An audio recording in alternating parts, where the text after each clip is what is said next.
Hello and welcome back to the 24 Hours of Nurburgring by EERC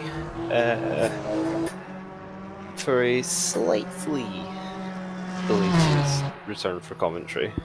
A few technical difficulties for the stream in the last hour and my bad timekeeping to blame, but we're back at least.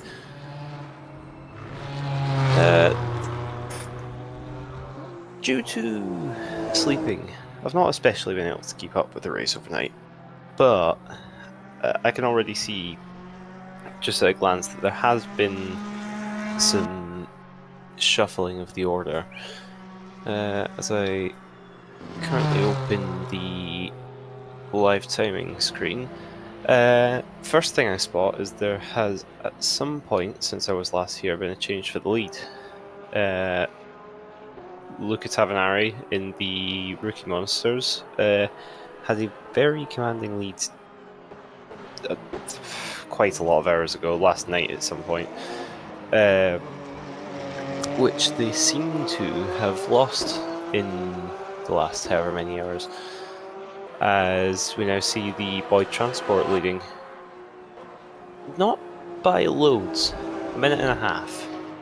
It looks like a lot, but that's only one pit stop, so that can change very quickly. It's worth keeping an eye on in GT3. Even then, all the way down to P4, it's still in play. They're all on the lead lap. I know that for a while last night, the 444 of Fine Avant was leading for a while. Oh, I've been joined by someone else, I believe. That's right. Hello, Thomas. Hello, Louis. Thought I would join in for a second. Oh, well, thank you. I was just introducing the stream, trying to go over a few of the changes since I was last in here. So, I'm aware that the 444 of Fine Avant incurred some issues over the night. I believe they had quite a big crash, so they've dropped from the lead down to 4th. Rookie Monsters still trying to make a bit of a comeback from their issues around what would have been around 9-10 o'clock last night. They had to come into the pits. So they're in second by about a minute and a half, which really isn't out of the question at the moment. And Boyd appears to have found their way to the lead. Yeah, from what I've seen over the net, the lead has walked around a bit. We had the 444 in the lead, which then got overtaken by, I think, the 19. It was a crazy move in the first corner of the Grand Prix course. That I hadn't seen. Then at some point when I watched the stream, the 37 car was leading again. And currently it's the 206, so quite a bit of variety. And it just shows, even with some repair times and stuff, everyone is still in this until the end. Still got 6 hours to go on this one. Yeah, exactly. There's a decent race happening on track right now. I'm not actually certain if these two are on the same lap. They don't appear to be. I'm trying to figure out what that Porsche is. Is that the leader? No, it's the 73, so they're a little bit down the order as far as I know. And currently in P7 in the GT3 class, which is pretty much the worst position of the lead pack to run in. P8 overall is a GT4 car, being 2 laps down to the 73. So, well, not ideal. Not really, but it's a very nice safety cushion for everyone running in the GT3 category right now. Being within the top 7, it takes a lot of pressure away from you. Because if you don't make any big mistakes, the worst you can finish is P7. Yeah, exactly. It's that sort of big of a gap that's turned out to anyone behind them that yeah, you're fairly safe. It looks to be 4 laps between P7 and P8 in GT3, so I think it's safe to say that they're a bit safe up in P7, but yeah, it's only up from there. Like, there's a lot of places still to gain, although they're still 2 laps down that Rookie Monsters car. There's a long way they can go. A lot of places to be gained.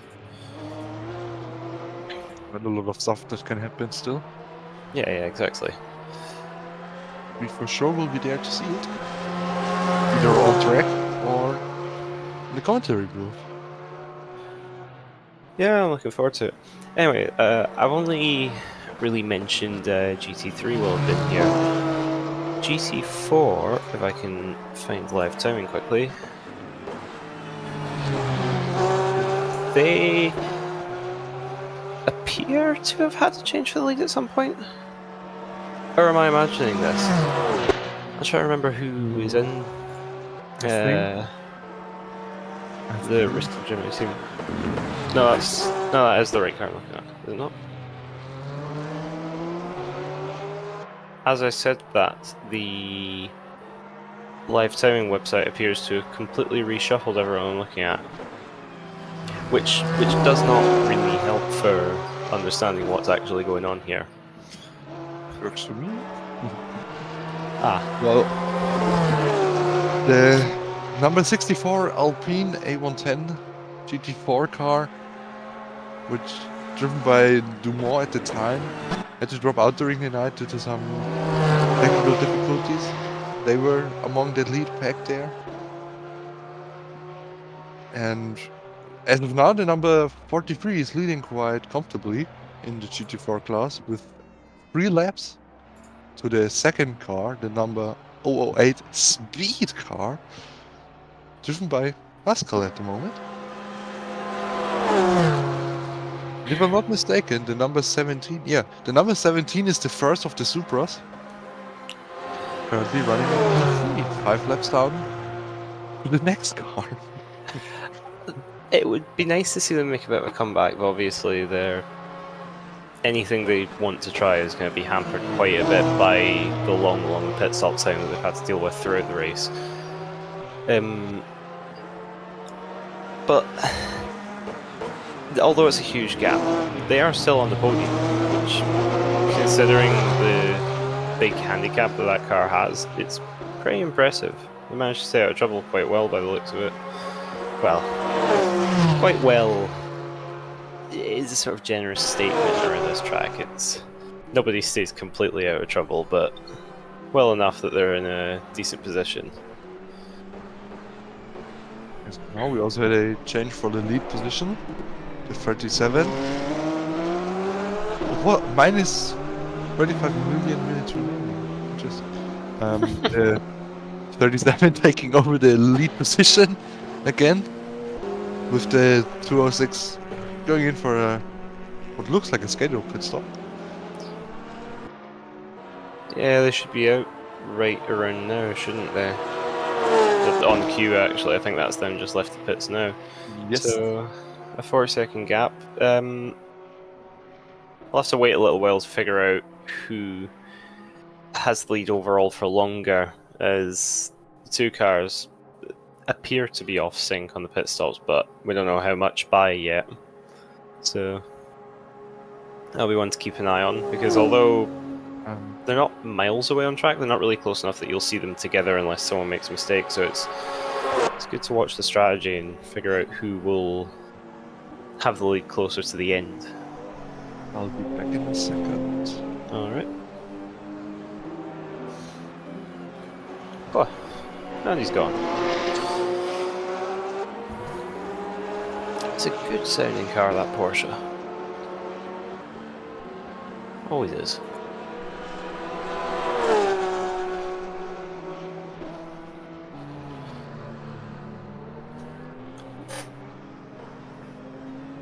There's, to be honest, not a whole lot happening at the moment, but it takes very little to change it on this track in a 24-hour race anywhere.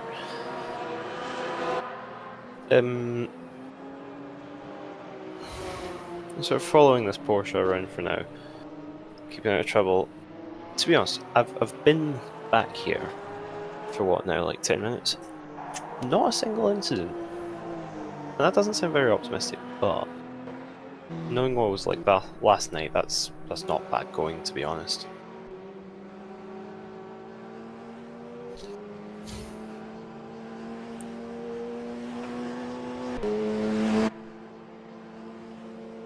We're following the GT4 leader, a 3-lap lead over second place. It's quite dominant, you've got to say. Still closer than the BTCC class, which I haven't mentioned yet. It's not looking great for anyone in there. The 888 Scuderia Maria car had to DNF a bit before midnight last night, if I remember correctly. So they're completely out of it. The number 4 has had issues on and off throughout the race. Last night when I last left them, they were about 5 laps down on the lead. That's now gone up to 9. I'm not certain what's happened there, but I know that they'd ended up on the roof quite a few times last night, like before midnight, so not great for them. There's been a couple issues for the Rookie Monsters 93 leading the class, but not too many. They've actually had a very sort of clean race throughout. And it sort of shows they're a long way ahead. It's about a 9-minute lap time around here for the BTCCs. 9 laps ahead, that's not something you can imagine being closed especially quickly. I think the only way they could possibly lose this race is if somehow they lose a rear wheel and they have to just DNF, but well, they're not really showing any signs that that's in their plan at the moment, are they? They are still running 10th overall. It is impressive what they're managing. If you look at overall, they would actually be running 2nd place in the GT4 class right now. In what is allegedly a slower class car, but they're right up there competing.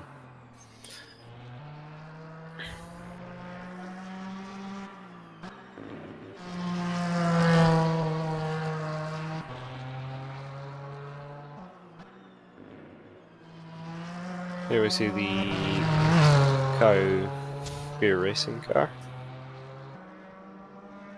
making its way through the sort of back end of the circuit. I thought he might get a bit of a jump there. He did get off the ground. It's quite scary going through there. You sort of have to jump, tap the brakes as you land, and throw it in.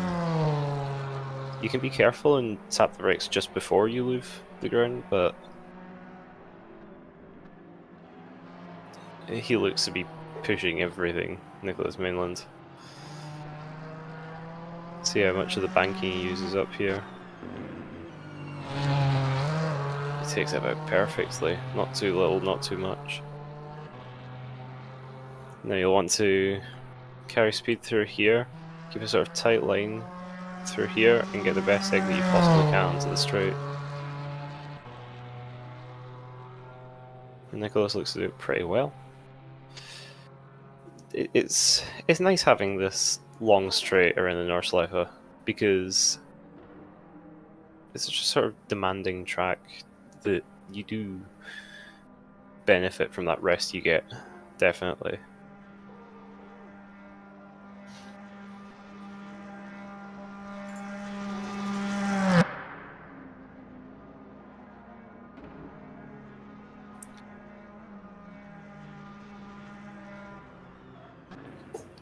I've just realised the game has paused itself in the background. I'm sitting in the server for checking any replays if anything does happen to someone. Although I can't show it on the stream, I can still get you answers. Oh, Emil Evers appears to be crawling along the pit lane. That's not good. He's got going again. I wonder why it stopped there. If there's any, maybe a wheel issue or something. Whoever it is, it doesn't look like a scheduled pit stop for the 444.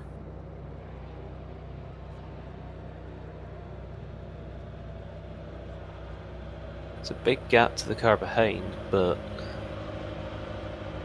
not insurmountable.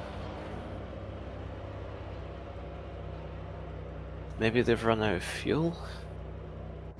But I doubt it. Just since they managed to get going again after stopping a moment ago.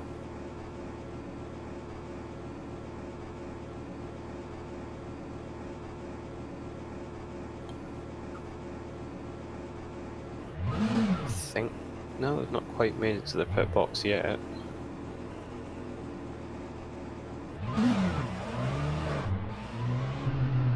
Well, it's definitely not fuel because they can't move. Looks to have a little bit of steering damage because they were sort of having the wheel pointed to the left when going straight there.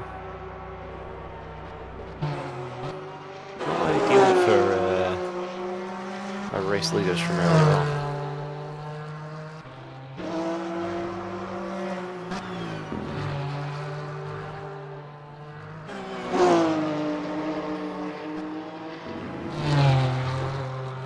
Back to Nicholas Belletti for OSR. Obviously having less issues. The rookie monsters up ahead from number 73 unlapped themselves from that car a short time ago. But they've not really got away. The OSR is keeping up quite well. It's only, judging it by eye, about like a 5-second gap or something. Maybe a little bit more now.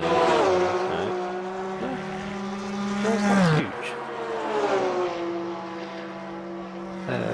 They've appeared to drop out of the top 7. I'll have to double check, but I believe that... no, incorrect. It's not showing in the live time anymore. I thought I saw Thomas Raschke's name showing up on one of the GT3s as he was meant to be taking over after popping into the commentary for a little moment. However, he appears to not have taken that car. I think it must be Schuto in it now. I'd like to double check. Yeah, Race Club Germany. That car, so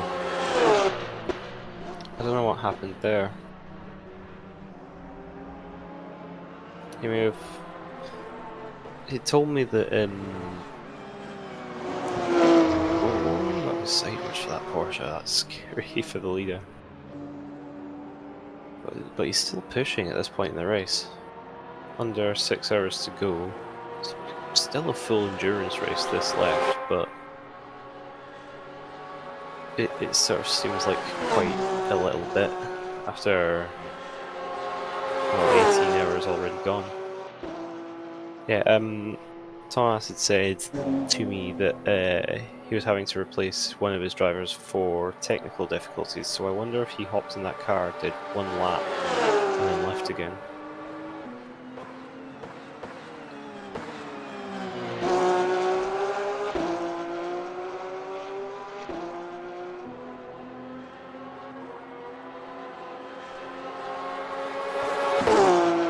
It will take a little while to close, but I think it's definitely worth watching the gap between the 33 car in GT3 and the 444.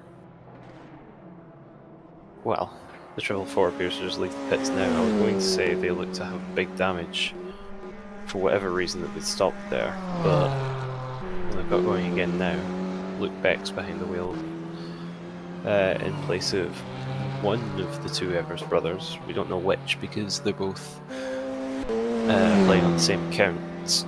However, they are doing driver swaps in the race.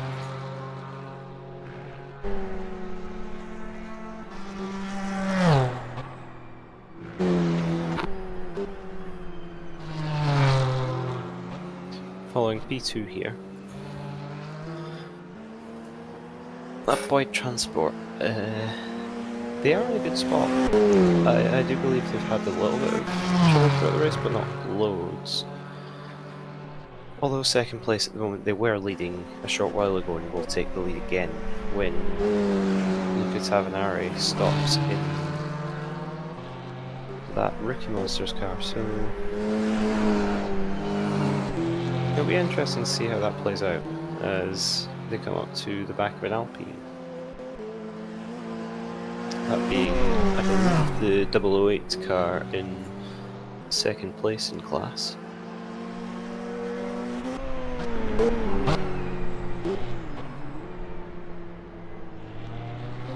Oh, they go wide.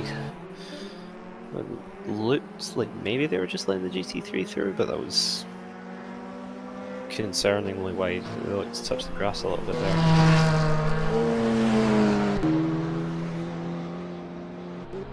It's a fun part of the track, this. To be honest, I find all the track enjoyable. It's just that much sort of variety through the whole lap. It doesn't really get boring.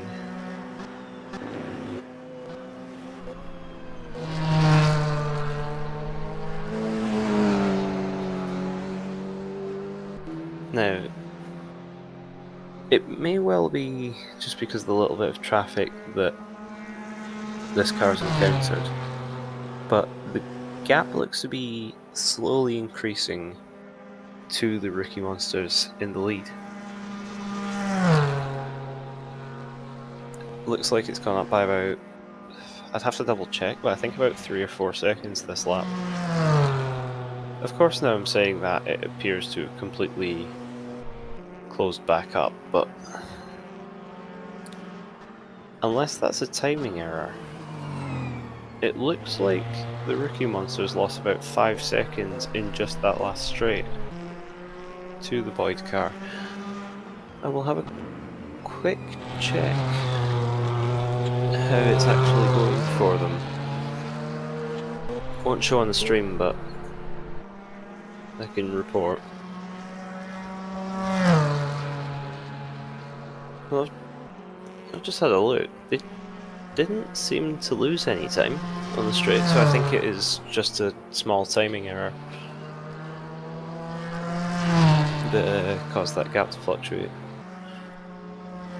Because it's back down to 44 seconds now. For a moment it went up to 50 there, and I just wasn't really sure what was going on.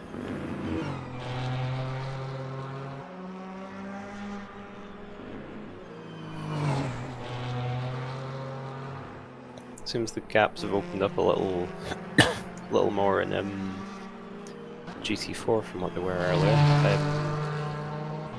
Laps between everyone in the top 5. I think the top 3, or the top 2 minimum, are pretty secure in their 2 positions for now. Third, you can't really see them taking second, especially being that they're in a Supra, because they'd have to close 5 laps while somehow dealing with the 8-minute pit stops they've got. Not really doable. Now the 306 in 4th, that's only 1 lap behind. Not certain what car they're in, I will quickly check.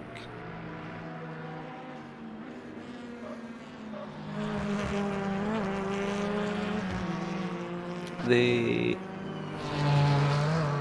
are a Boyd Transport car running the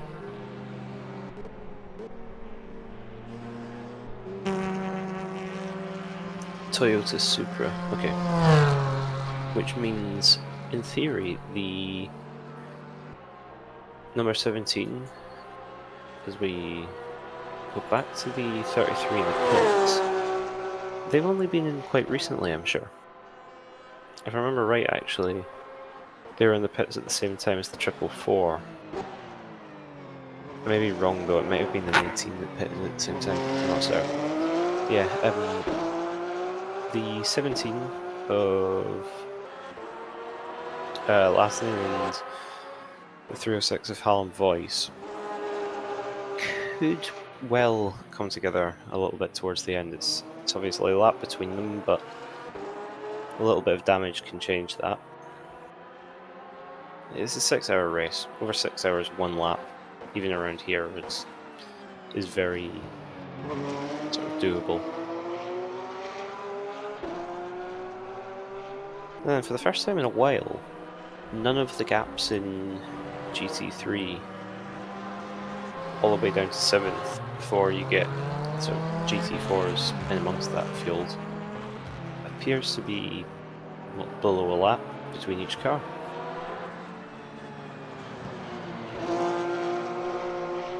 I think the pit stop time is that you lose about a minute and a half, minute 40 seconds or something for the GT3s, so although there's no one around that 90-second gap sort of area, you can see them getting closer and further as the race goes on. Lucas Tavanari and the Rookie Monsters still in the lead at the moment. They've yet to pit. Boyd Transport 206 in second place did come into the pits more recently than that, so sooner or later, I'm not sure how many laps, the Rookie Monsters will have to come in and they should relinquish the lead as they do that. They do look to still be pushing decently hard though. They weren't as sidewards through that little section as they were the lap before, but definitely wasn't tame. They're driving, I'd say.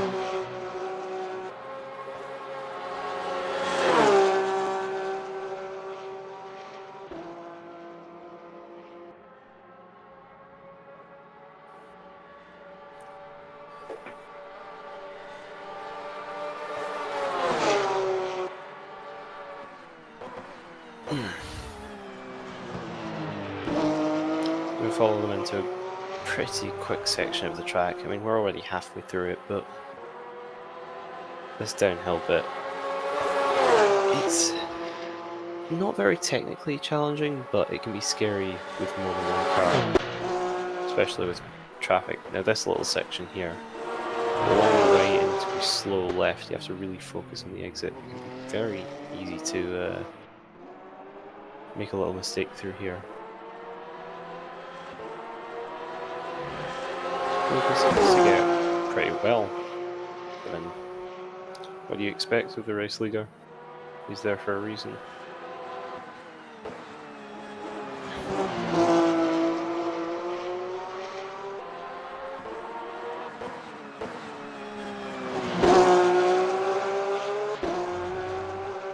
Now then, I'd like to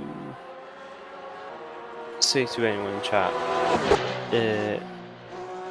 you could probably come in here for an interview if you'd like to explain how your race has gone. I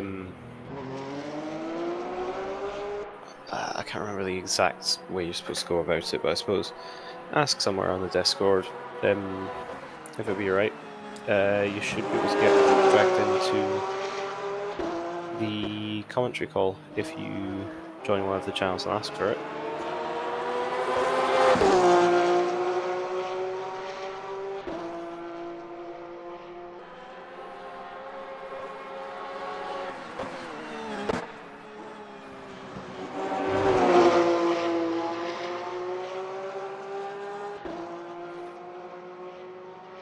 And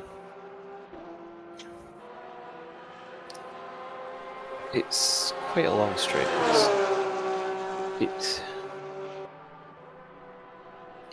It's sort of another rest for the drivers. Although you're not sort of on and off the brakes down here, you still have to be quite alert because, like, if your eyes are strained and you're tired, which the drivers will be by this point. I'm lucky enough that I didn't have to drive overnight, so I've had decent sleep, but a lot of them will have been driving at like 3 in the morning, so they will be tired. It's you can try and close your eyes a tiny bit if they're feeling quite strained, but you need to sort of stay alert. Oh, that's not the plane. Carried a little bit too much speed into the carousel. fell out of it halfway. Don't really do anything bad for the car, but you'll have lost about half a second there, I'd guess. Because you make up a lot just making sure you've got the right line through the carousel. He's pushing to make up for it. You can see him still sliding the car through most of the quick corners. Smooth through here. Yeah, his back end was out a little bit before the apex there as well. Going down to YouTube corner here. You might recognise this angle from, funnily enough, YouTube. Oh, he's not going to end up in one of the crash compilations. Quite nicely.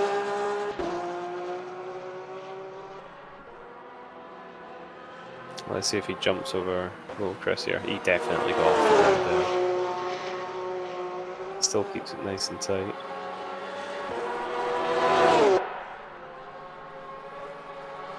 Car gets light over that crest as well. Just the left kink back there. Now this is a tricky set of corners. You can't see the exit at all for going through that right-hander. This left is again sort of uphill. You can't really see past the wall. This obviously has the banking in it, but the banking always seems like you have to throw yourself out of it a bit too early. It's a tricky one as well. And then here, sort of flip to the right. You barely have to dab the brakes and just throw it through the exit. And off down the long straight you are.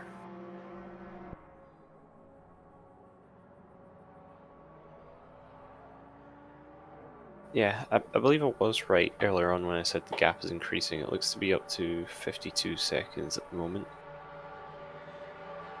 Well, I shouldn't have said that. Like, it's varying a lot, but because like it's gone up by about 3 seconds since I first mentioned that gap to second place. But it's hard to tell. It's hard to tell because it varies so much, but I think it is slowly going up. I'd guess about 2-3 seconds a lap. And Lucas stays out another lap, so it seems like those two cars are way off sync from each other.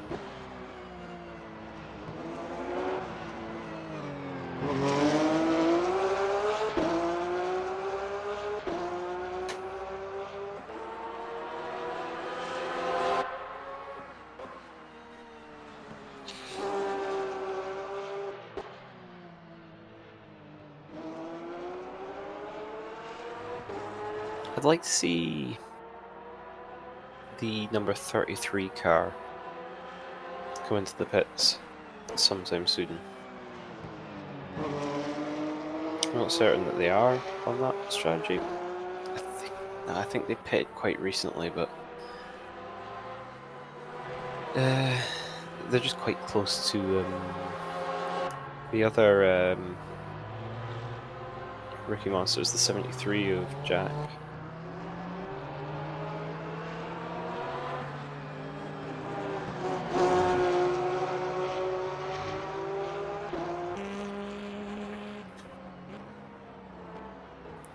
Not been a whole lot of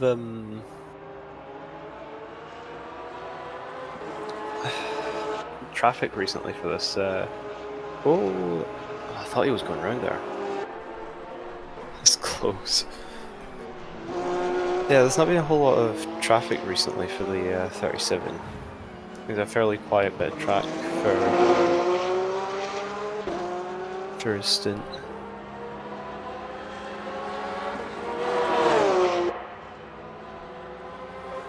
Now I've said that, it will come across probably the BTCC leader and about 4 GT4s all at once, but for now at least he's been one that's had pretty quiet race. Or stint, should I say, sorry.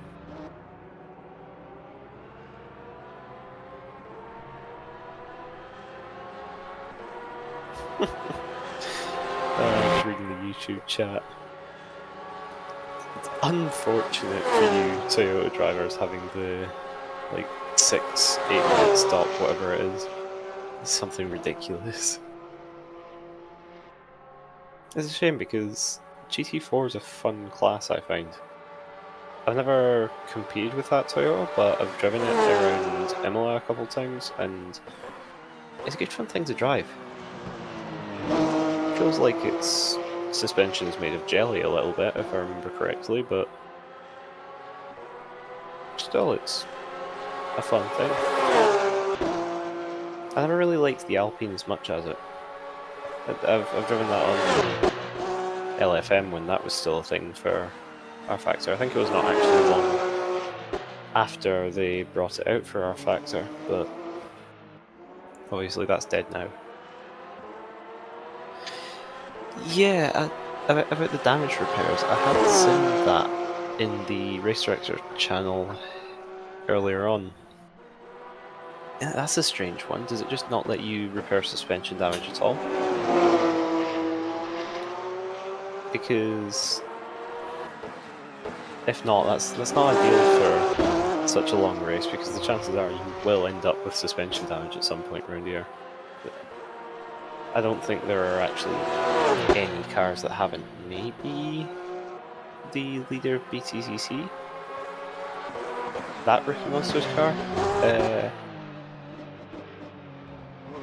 But I'm not sure. I heard that apparently they had a couple issues overnight, but I've not actually double checked, and I couldn't double check, so I'm not certain.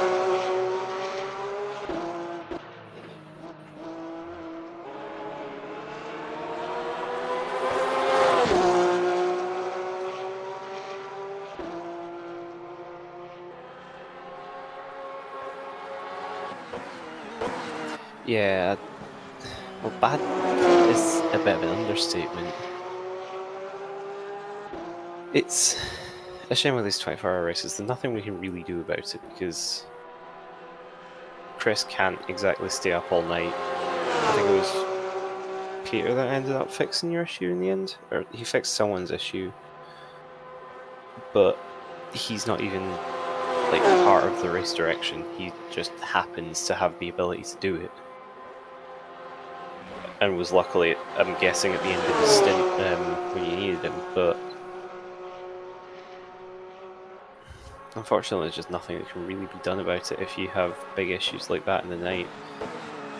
We don't have people staying up 24 hours to deal with stuff like that, so it is unfortunate, but it is what it is. It's easy to say, just don't crash, you won't have the issue, but that's easier said than done. I believe it's 2 laps in a row now that the 37 has carried a little bit too much speed into the carousel. It wasn't as bad this time, but he still looked like he got a bit high and like dipped a wheel out of it.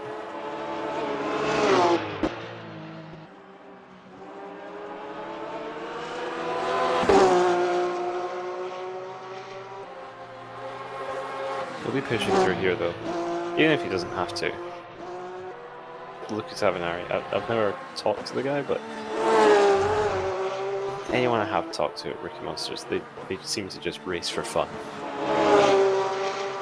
And especially for this race, when there's nothing on the line, there's no points on offer, it is just a race for fun. He's going to be pushing through here every lap, I reckon.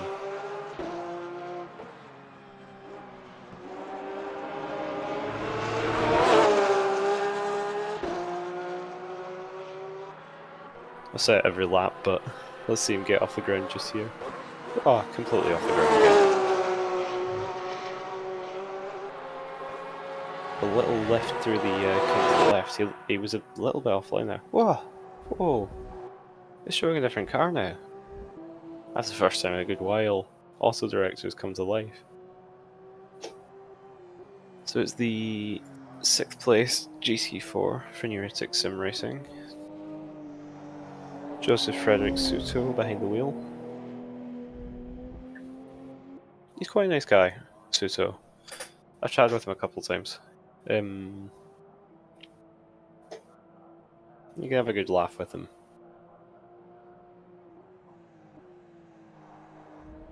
Still 180 seconds, so 3 minutes between him and the car in front. But the car in front is another Toyota, if I remember right, the Optimal entry. So really that position just entirely depends on who's where on the pit stops. If Bolio pits in the next couple of laps, then Suto will be miles in the lead.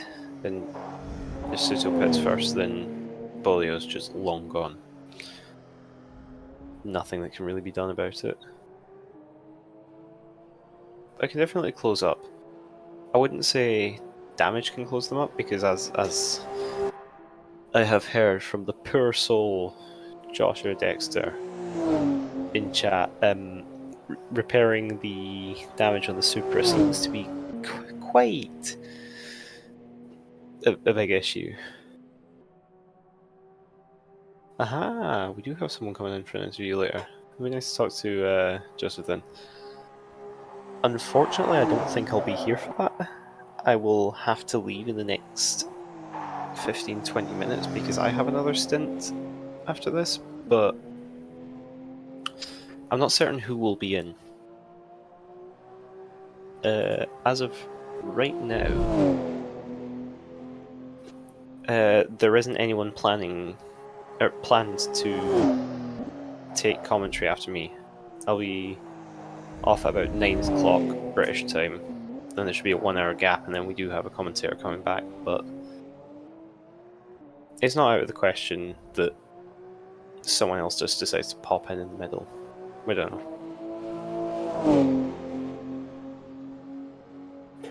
How long's left in Joseph's stint then? Has he got a long while, or is he coming to the end? Because I haven't especially been able to keep up.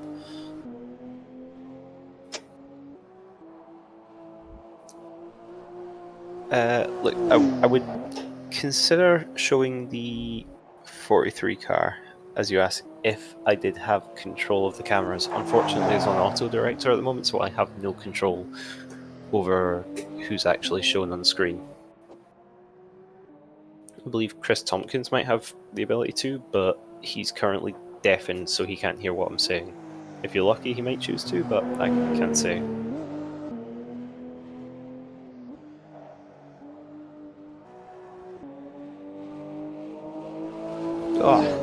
Oh, a hungover Joseph. Well, that sounds fun. He's travelling pretty well if he's hungover. I'll give him that.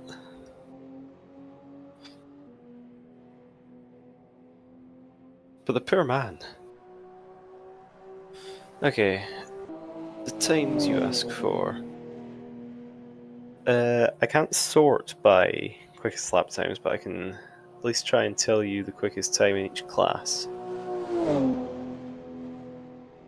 But I'll have to do a little searching through to figure it out.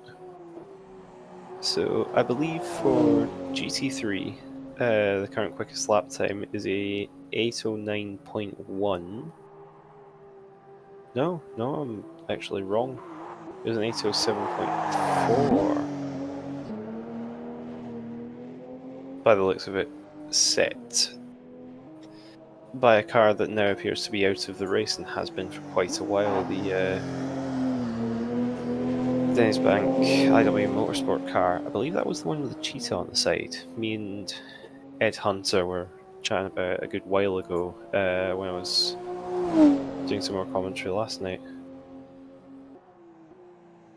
Oh, good thing you're watching the leaderboard in chat. I hadn't spotted that someone disappeared. I'll quickly let you know if that is a DNF, or like by a crash, or if they have just disconnected.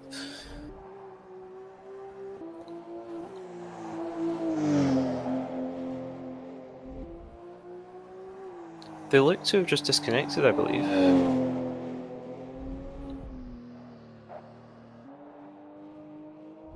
Yeah, they were just running down the long straight, going into like, the last couple of corners, and the car just vanishes. So that's quite unfortunate for the 008 crew. You imagine that they'll be back in fairly soon though, and they've got a 5-lap buffer, around just under 9 minutes per lap time. Like they've got plenty of time to get back in. I'm not gonna bother figuring out top of my head. That's like 45 minutes ish before the car behind catches up. So I think they should have the time to get back in. That is a bold line from Suto there. Going over the curbs. I mean, yeah, you're straight lining it, but at that speed, even straight lining a curb can unsettle the car quite a lot.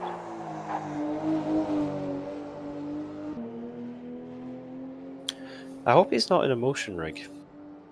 That would be horrible for being hungover. The poor man.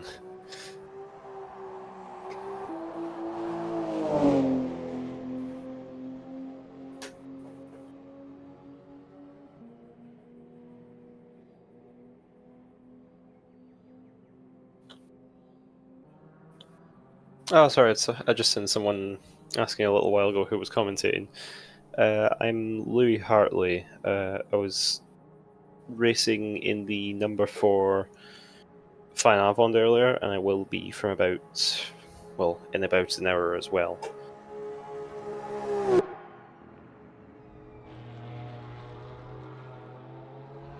Yeah, sorry, I would show whichever car you want, but unfortunately I have no control over who the camera is looking at. It's completely automatic. So I'm afraid it is just pure luck who it looks at, and it happens to be someone right now that is interested in the chat, but that's just by pure chance.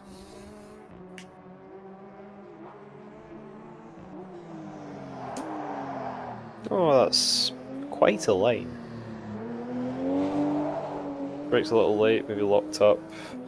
Stamped on the power on the exit, you could see, and just kicked the back end out. Luckily, didn't get anywhere near the wall, but it's a little bit of a time loss.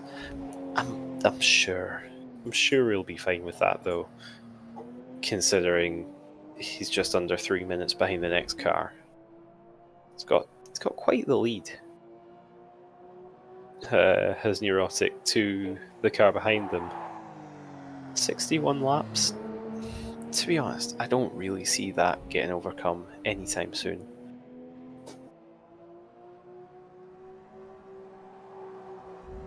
Ah, we have someone sat in the waiting room. I will see if I have the ability to pull you in. I'm not certain.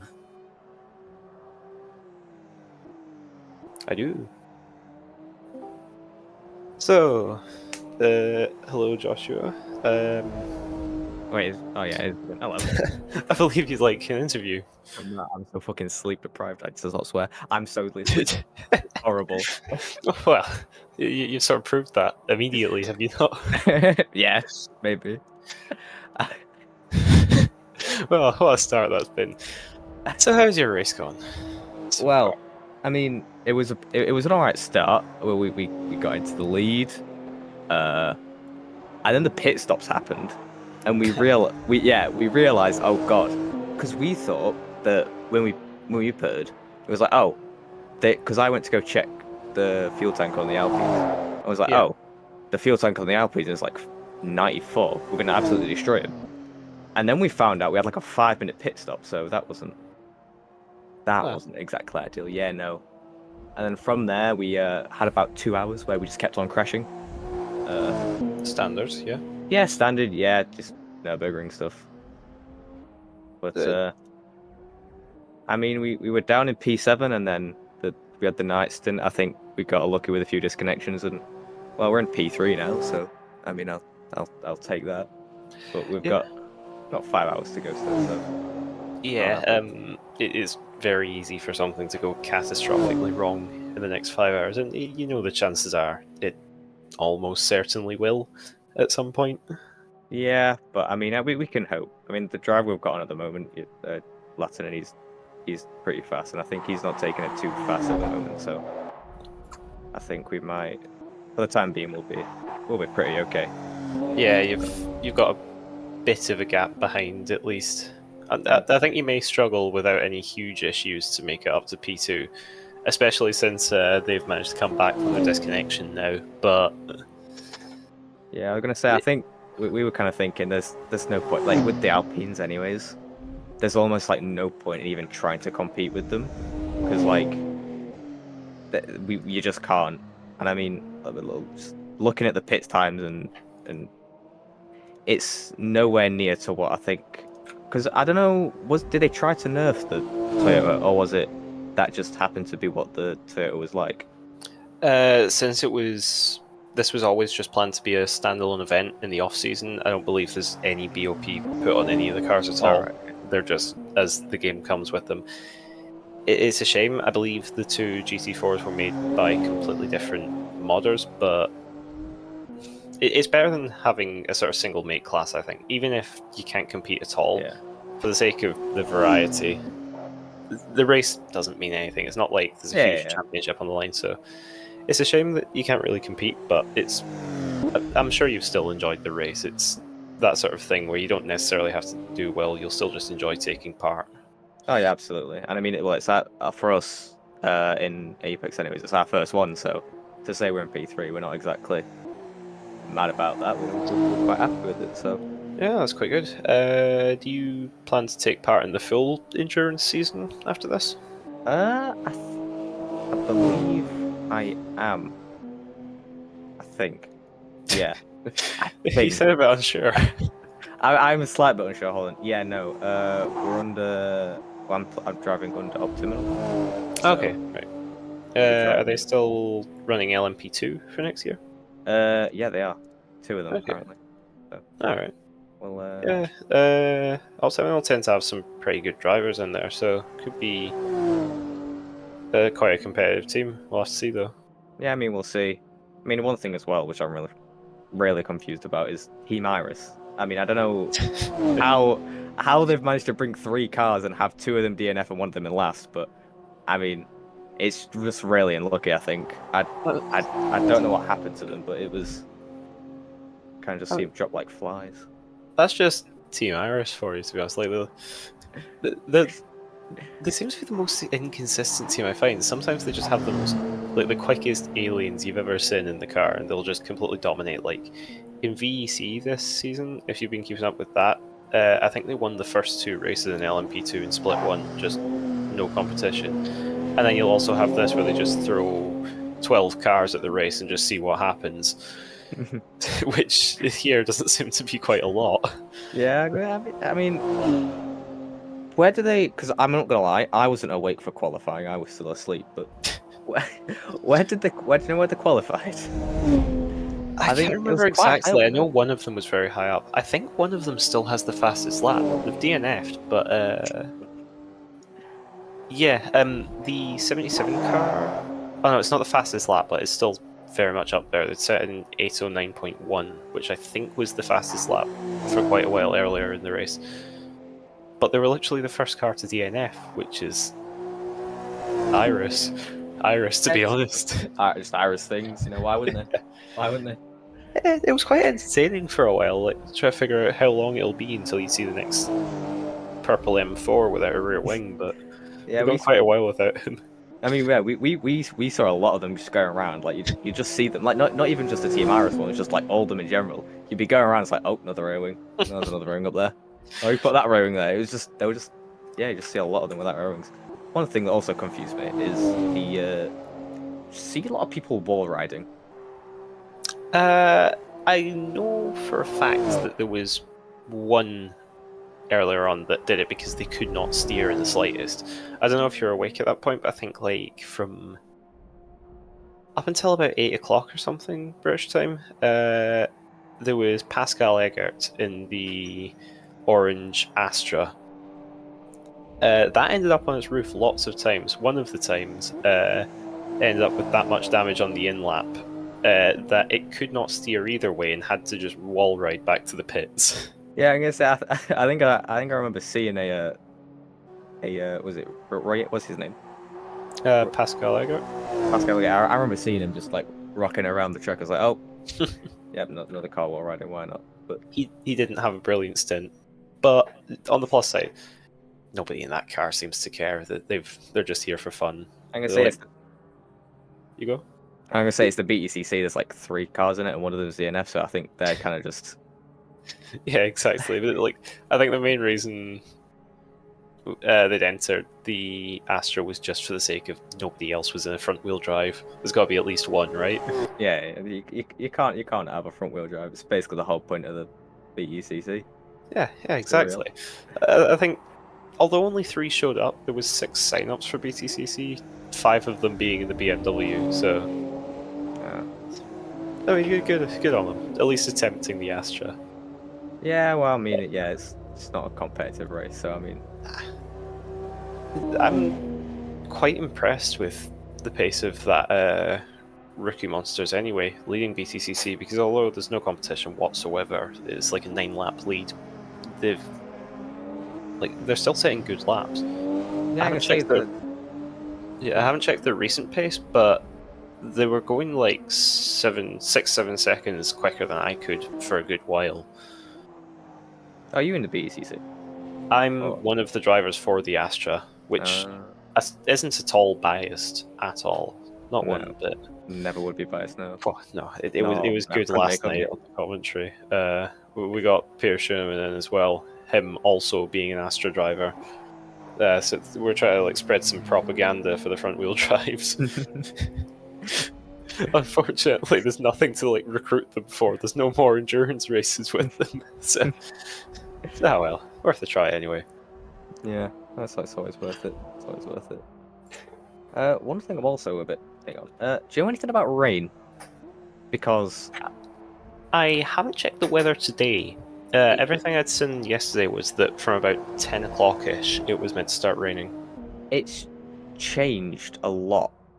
Like I've checked in like the past hour. It changed. Like at one point, it wasn't even going to rain past 3, and then now it's supposed to be raining about 10. So, I mean, we'll see how that works out. Me. Yeah, thanks for reminding me, because I'm meant to be driving during that. Should probably make sure I actually know the weather. Yeah, good luck for that. I mean, it was fun last night in a stint. Towards the end, the car started feeling really nice. It was turning into everything, partially because I didn't bother changing the rear tyres at one of the stops. I don't think it'll do quite the same in the wet. No, you gotta try it, and if it doesn't work, you might be in a wall, but at least you tried it. Well, at least the walls follow the track, so if all else fails, I can use them to turn me anyway. Yeah, just run into the wall the entire time. I mean that could work if you convince them enough as well. You just go around like wall riding all the time, get back to the pits, and then get an admin to like reset you. It's like every single time. That might be the plan, honestly. It might work. I think step 1 is just pray that it doesn't rain, or at least not until someone else is in the car. If someone else is in the car, just rain all at once. As long as I don't have to deal with it. I'm really hoping it doesn't rain. I can't see it going well. I'd say it'd make it interesting, but it's not like anyone's going to gain positions from it. I reckon what will most likely end up happening is if one team is like inexperienced in the rain, and then there's a team behind, maybe. But other than that, I think it's. I don't think anyone would make up places on pace. I think it completely depends on who keeps it on the track. And when I don't think anyone's going to keep it on the track, I think it'll sort of average out. You'll just see people coming in for pit stops to repair the body damage every lap. That's what it's going to be for the next like 3 hours. Yeah, the pit lane will be the busiest part of the track. I dropped those one point earlier when like most of the drivers were on the GT layout. That was pretty cool.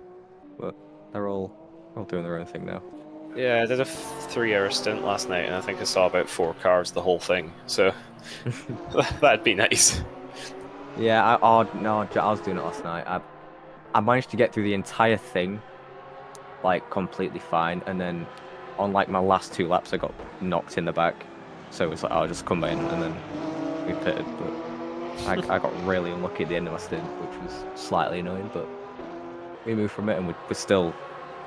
We've got massive, well not massive, but we've got suspension damage. But we're doing all right. What's he doing? Is he? Oh, there's a GT3. Okay, thought he was chasing someone. But, I mean, you can hope. Step up the pace a little bit. Press the throttle harder. Maybe you'll catch him. Yeah, go to like a 110% throttle or something. Yeah. Might Well, get a bit more top speed. honestly, if, I was discussing earlier on. I think if you set up the Astra to have enough rear grip just in the suspension, and you took off the rear wing, it would actually go quicker.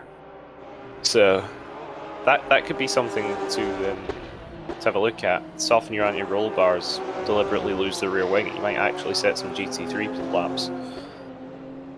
Yeah, if you want to give that a go, give that a go. I mean, we've been without a wing enough times in this race. Experienced.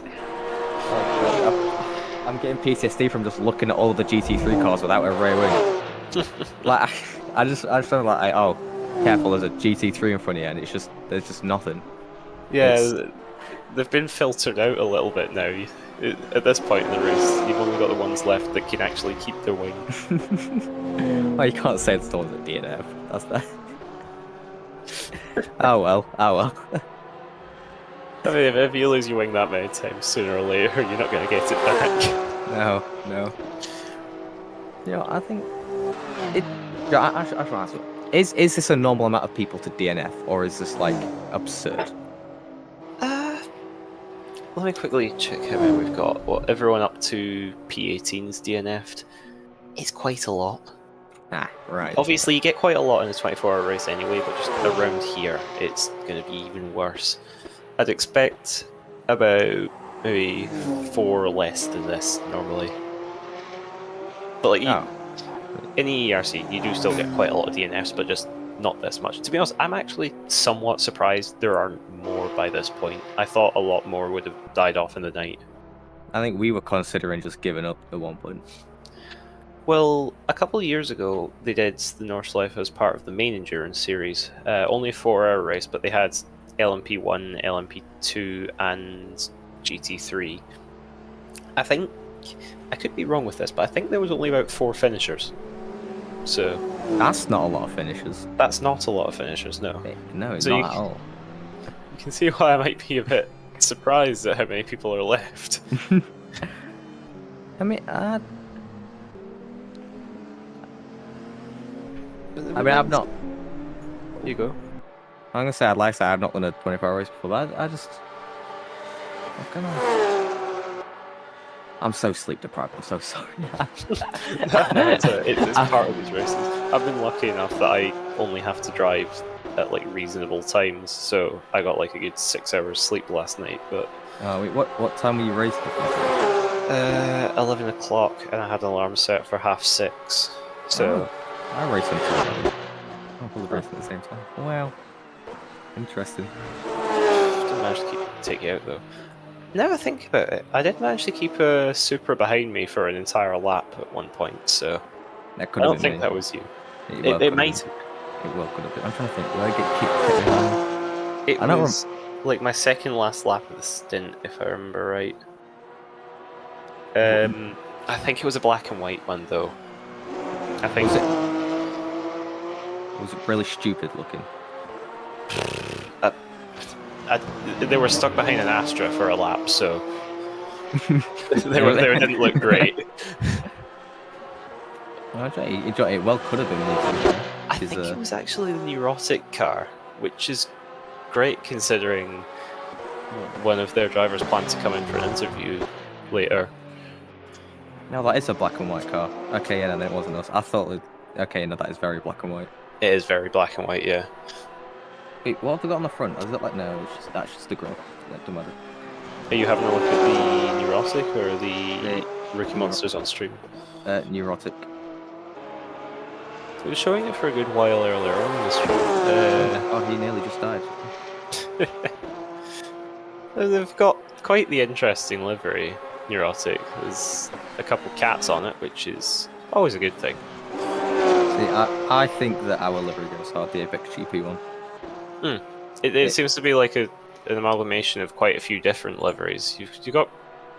What am I looking at actually? So no, for our livery, we decided that we would have every person do one thing on the car. Ah, I like the idea. That's a good one. Yeah, but it's made it look really stupid looking. But It's like it from a distance. We just look at the colors. It's like an old Sauber sort of thing. You don't want to look at it from any closer than about 300 meters, though. Oh no, absolutely not. Although That's when it gets bad. I don't know if you can tell, there are some words on the English flag. I have seen the quotes. Yes. Yeah. Let me get a closer look. Ah, I'm on the stream. No, sorry, I'm on spectator mode just now, having a look at it. Unfortunately, I have my graphic settings on minimum, so I don't get any starters in endurance races. I can't make out what it says. So, I mean, I can read some out to you if you really want. I know what some of them mean. Right, let me get it. Is it send? Wait, hold on. Oh, it'll be somewhere. Oh, there we go. Right, hold on.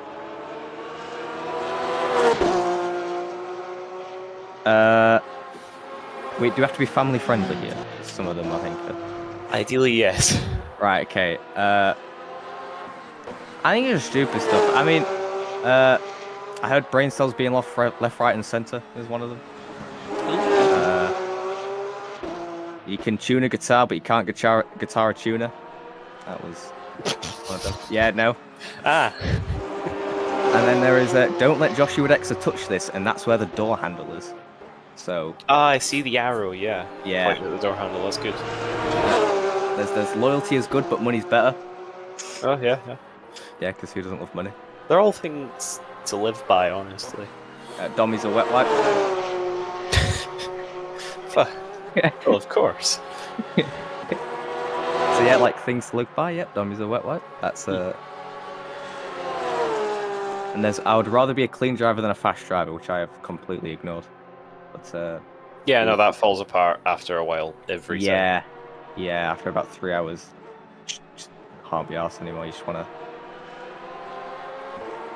gotta try and drive. Yeah. Well, it took a bit of getting fed up of GT4s, sort of like shoving me offline, or not really shoving me offline, but being so indecisive to go for a move before I just decided I was keeping one behind the whole lap. So. Oh, Jot, no, it's so annoying with because I haven't overtaken the. I don't think I've got not overtaken, but I don't think I've even come across a BTCC unless it's been on the grass. But like, from what I've seen, they're like not that much slower, so they are like pretty difficult to get past. It seems from the encounters I've had with GT4s that they seem to be about the same on acceleration. GT4s are a little bit quicker in the corners, but not by much. And then the main thing the GT4s have going for them is their top speed, but they take a while to get there. So the Supra can pass on the straights, but only really the long straights. The Alpine, unfortunately, doesn't have that, but they seem to be quicker in the corners, I've found. Yeah, I'm going to say we found that as well. Like, especially like in the first hour. I don't know if were you driving in the first hour? Were you watching? No, I didn't drive until about 8 o'clock. Jesus Christ. Because we were looking, and it was, for us, when Ollie was driving, he was gaining so much back in the straights, but in the corners, he was just getting swarmed by two Alpines that were just like trying to overtake him. So, yeah, we figured, oh, okay, they're just faster in the corners. But it didn't actually matter in the end, because they had better pit stops. It was still annoying. But... Yeah, I can't really say anything to redeem it, but it is just a shame. But at least there isn't a championship on the line. This is just a sort of race for the sake of racing. Yeah, it seems like the GT3s in the lead seem to have like sorted out their pit stops. I think it's the boys is pitting like 1 or 2 laps after the Rookie Monsters, because the Rookie Monsters it's relinquish the lead not for a very long time there. It's hard to tell when people have pitted though, because it seems like the timer that shows up when people pit has stopped working. Well, the way I figured was like, if you look at the live timing when you click on the laps, there'll be Yeah. like 1 or 2 that aren't there. But I keep on breaking it by leaving, so it doesn't work. Unfortunately, since I have to watch the stream on Discord, I can't really go on the game too much because I only have one monitor at the moment, so I can't really have the game open, or I just don't see what's going on the stream. I think Luca Tavanara, either I think it's. I'm really bad with names, and I'm gonna get absolutely scolded for it. So am I. That's why I try and sound confident, so if I do mispronounce it, then people don't notice. You've got to look at the name that you can say and just not say the other one. Yeah, exactly. Luca. Yeah, That's so Luca, I believe he pitted just last lap, or he invalidated one of the two. But does the invalidated lap show? I don't believe so.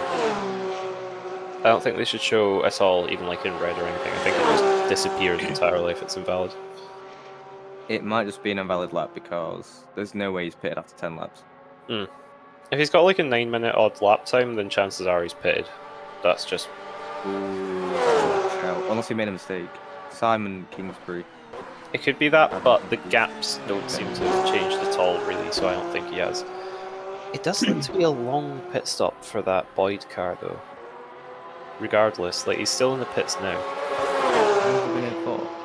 It's like... That's the thing, I don't know, but I think it's approaching 2 minutes or so now. A bit of a damage, maybe? Quite possibly, because they were in second place the entire stint before. They look like they're going to drop to third in the pits right now. Which... they haven't been running in third for a good while.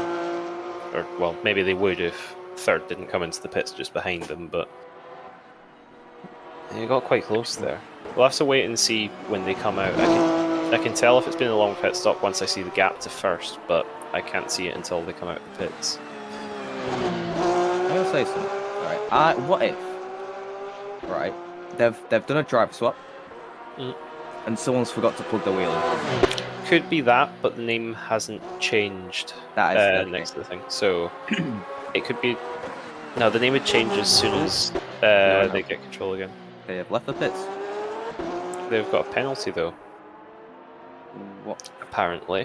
What? I reckon they've probably sped in the pit lane. All it says here is that they've got a penalty, but it doesn't specify what for. Well, here they are. There's not much else it could have been.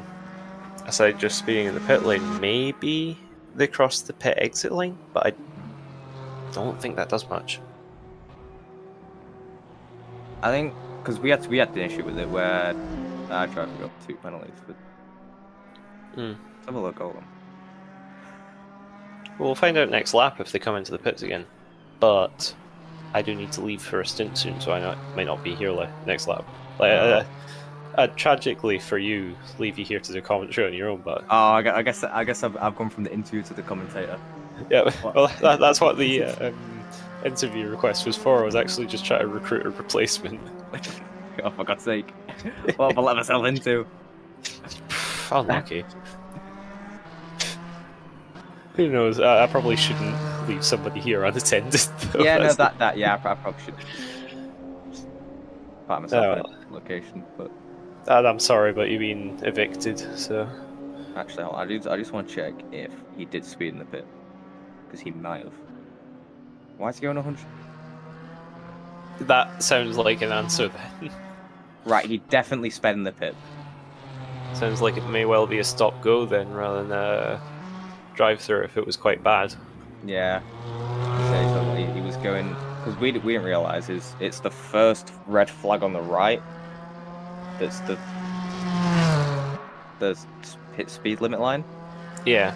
So he was going like a bit over, but it's really awkward where it is. It's not very well documented either. Oh yeah, they were quite a bit over, weren't they? Okay, I see. Yeah. So that'll definitely be minimum a drive-through for them. The issue is that looks like he had no idea what line it was that he was meant to go off, so he may not have figured it out yet. That is why he got, like, he might not have figured out where the line is just yet. Hopefully he has. but it's the sort of thing where you wouldn't be surprised if he gets another penalty serving that one. Yeah, that's the exact same thing that happened to us. Mm. We got a penalty because we went the Yeah. Well, the number 19 car in third place, still in the pits, but well, you don't know. It depends how long the stop go is. You'll lose a decent amount of time. Once that number 19 car comes out, they might not have a chance of getting anywhere near taking the position, but they may well be a lot closer. Either way, though, that pit stop was still very long for the Boyd car. It was about 200 seconds longer than it should have been, I think. I don't know what he was doing. Unless it... Not sure. But I know when that McLaren pitted, I think, you know when it was being really awkward going into the pit? I think it was because it was waiting for a driver. That's what I thought, maybe, but I didn't say it, because it was a driver swap that they did that stop. It was.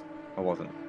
It was. They swapped from one of the two Evers brothers, I don't actually know which was driving, to Luke Beck's. I think because what we figured is we'd just pit, go around, then pit again. It's quicker than just wait.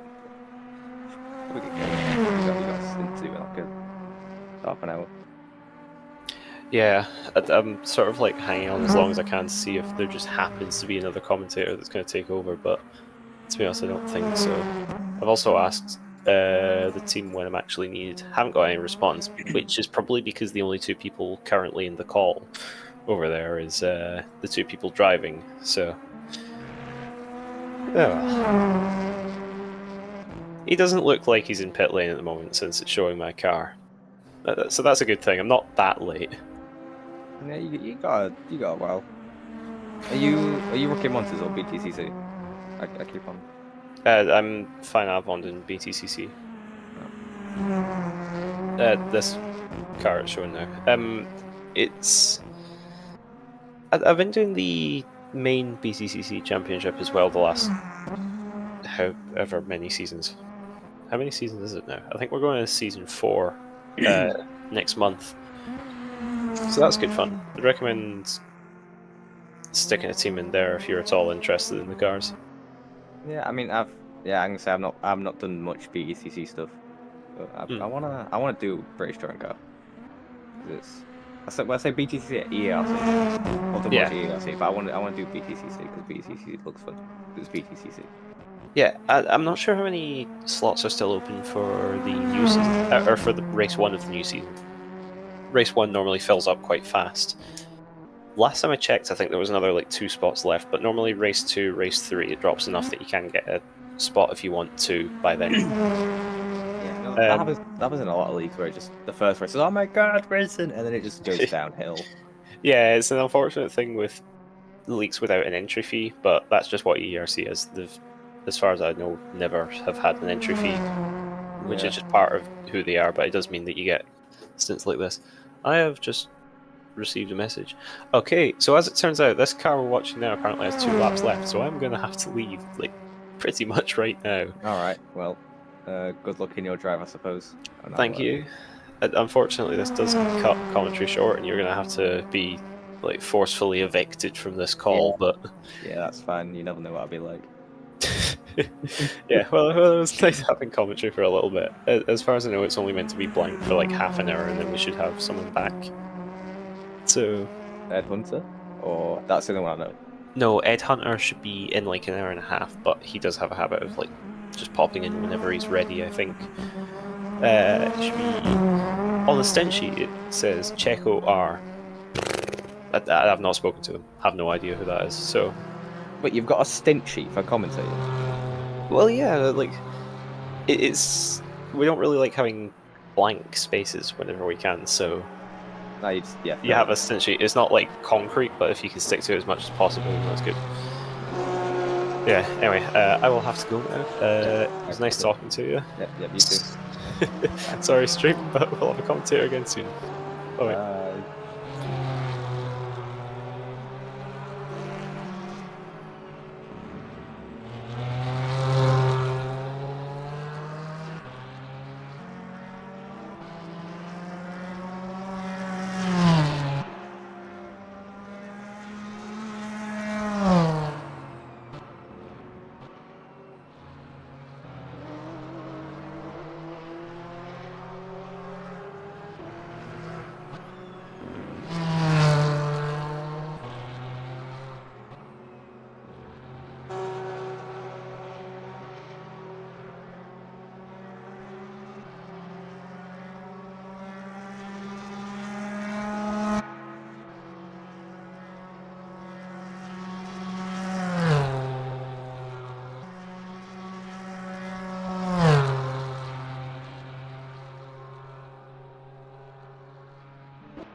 Okay, we're watching Valentin Iliev. Hello everyone, I'm Alex Foles. I'll be the commentator for the last hour, 42 minutes of the ERC 24 hours of the Nordschleife, or the Nurburgring.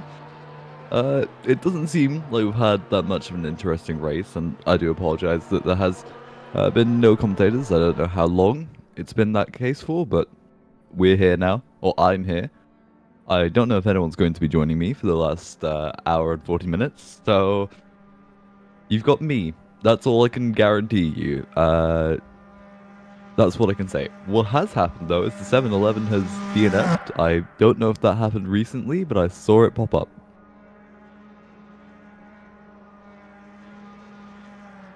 And I am aware we have just been watching the P2 car of GT3. And I don't know why. Auto director is so obsessed with Valentin Iliev of Boyd Transport Racing, the 206. P2, only 456 seconds behind the leader, and I think that's actually one of the milder gaps of the race. You got the 444, only 79 seconds behind Moreno, the 73. But other than that, you've really got no cars close together on track, really. Especially when you look at the 82-lap gap for P7 between 64 and Dan Hayek in the 71. That's a large gap. I don't know if they're actually racing or not, so I need to get my timing up to actually confirm that. But let's see.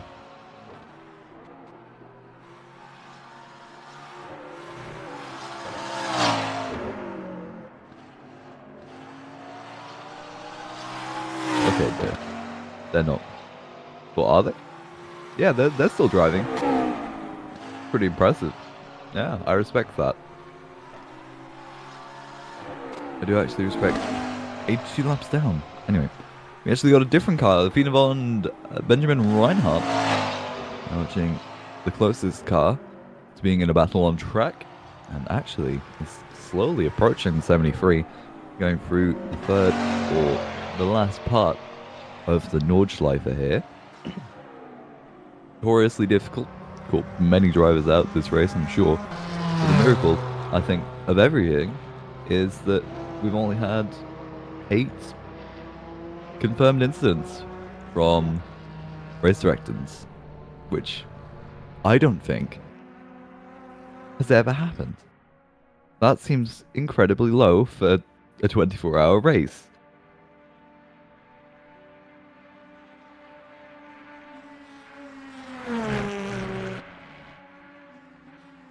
Although, oh, here's something interesting. 37 went into the pit lane. That's, there you go.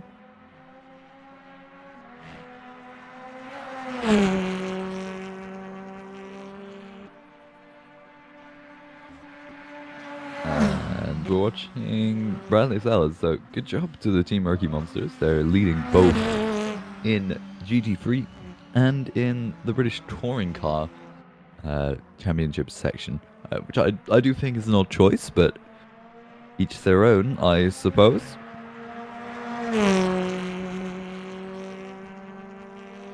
I mean, it's quite interesting to watch that car go around the track. I think that's a BMW M2. I don't actually know the cars. I should probably figure that out.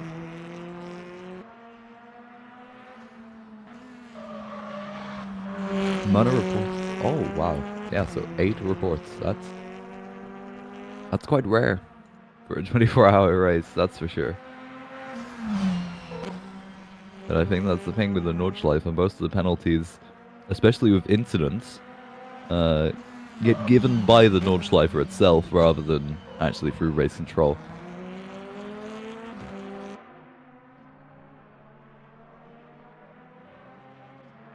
A fight for 4th place, you say? Perhaps. By the end of the race, it's definitely possible, but Benjamin Reinhardt in 444 actually lost a bit of pace, but he's also gained a whole second while I was also saying that, so I don't know after all.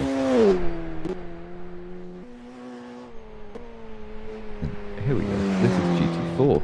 Watching the 43 Alpine GT4. That's driven by a person whose name I would struggle to pronounce, but I'm going to give it a go. Gurgly Igavari. And I'm probably going to get shouted at by whoever isn't driving in that team and is listening to the commentary for not being able to say that name properly. The 330E on M2. I'm sorry. I do apologize. I don't actually care. There we go. British touring car. 330E.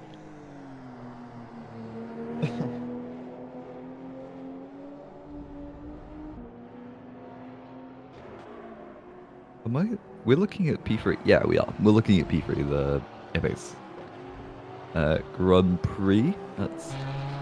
You know what? I'm just gonna keep my mouth shut about what car it is, so I can't actually see what that car is. Pretty sure it's a Toyota. Pretty sure it's something, and that's all I'm gonna say. Because otherwise, I'm gonna get told that it's not. It's not what I think it is. Gaggery. Okay. I'll keep that one in mind, since, as predicted, I'm getting shouted at about how to pronounce it.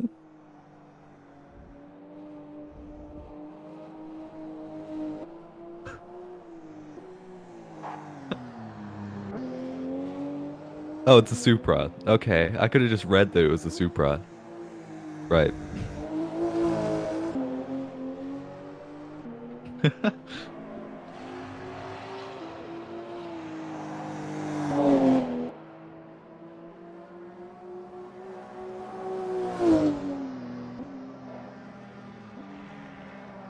This is all it's gonna be for the last hour and 34 minutes, unless we actually get a battle on track, which actually seems kind of likely. We've got Roy Seifert 15 seconds behind the 711 and P5 for GT4, so hopefully we're seeing a battle sometime soon.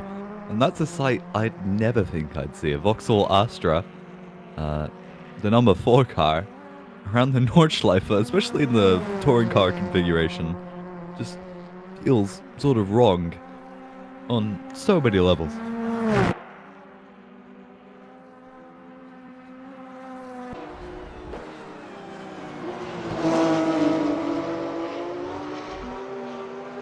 Here we go. Oh, I thought this was the actual battle. Nope, that is the leader of the GT, one of them.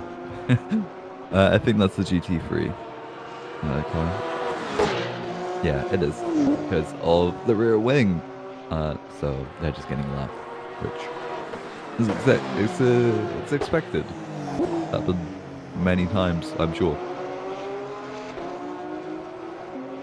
Yeah, the drivers are probably enjoying themselves, unless they don't like driving on their own, and the only car they see is one that's lapping them for 2 hours straight.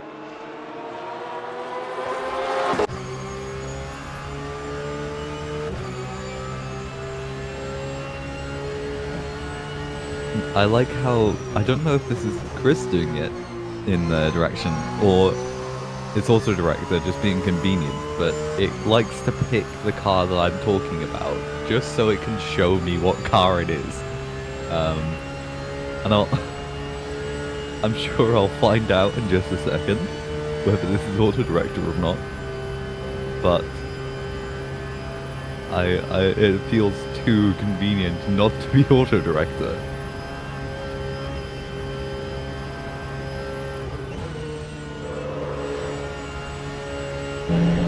Anyway, bravery corner, and Ilka Busink was very brave. I don't even know how much he lifted there. I wasn't paying too much attention, but right to the edge of the track. I mean, not a lot of drivers, I'd assume, this late and leading a GT3 class at the 24 hours, which like an hour and 30. I don't think that's what you need to be doing and pushing that hard. And I imagine maybe they're going for a fastest lap, as they've just come out of pit lane, I'm guessing, from a driver swap. But there we go. Valentin Iliev. Now.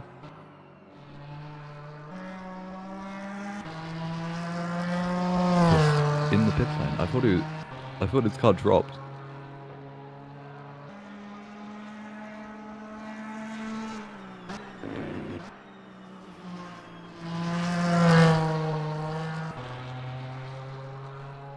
This is a car we haven't seen, the M4 GT3. And P3, the number 19, Nicholas Paletti.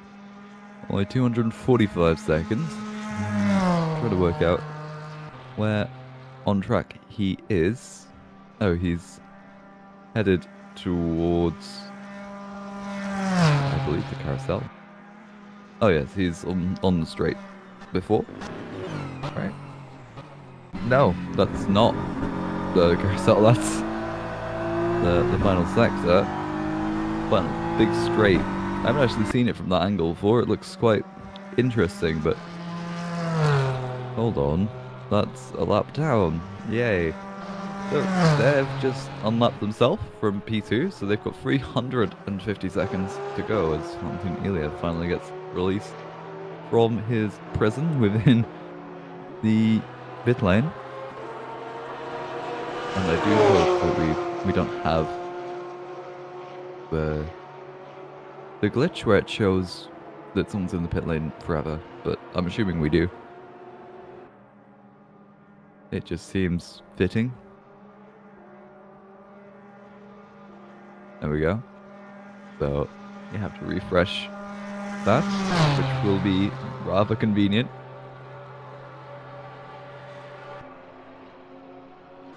And I know I was saying that it's either auto director for doing it, and all I've received in response is a single emoji. So we'll see. We'll see. That's gonna be interesting.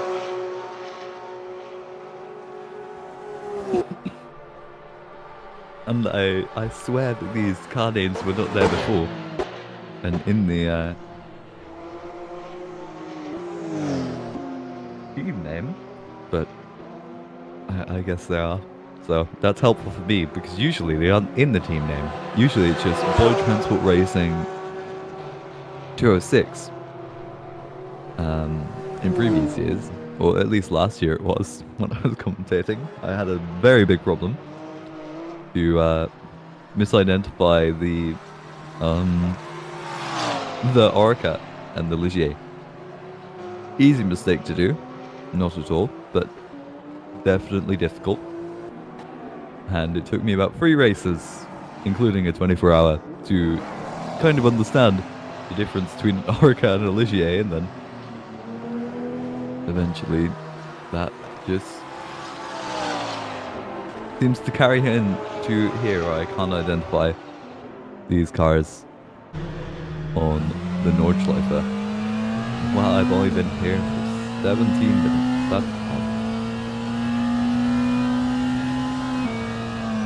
How are the battles on track doing? Not good. This is Benjamin Reinhardt, who was 31 seconds behind the 73. So we are now 7 more seconds away from getting a battle, which is amazing. I'm so happy that I just get to watch cars go around the track for an hour and 28 minutes, but hopefully, and fingers crossed, we do have a few battles to come, at least in the last hour and a half. Maybe some mistakes made, some incidents that cause pit lane moments that last a bit longer than usual, and we'll have some cars closer together. Like, that would be good. I mean, I don't wish it upon anybody, but maybe the 33 maybe spins and has to repair. That would set them back after a couple of pit stops if they fully repaired it. So, you know, that would be great for battles, but obviously not great for the 33. Actually quite comfortable on their own in 4th place. They've got 353 seconds, which works out to about a full lap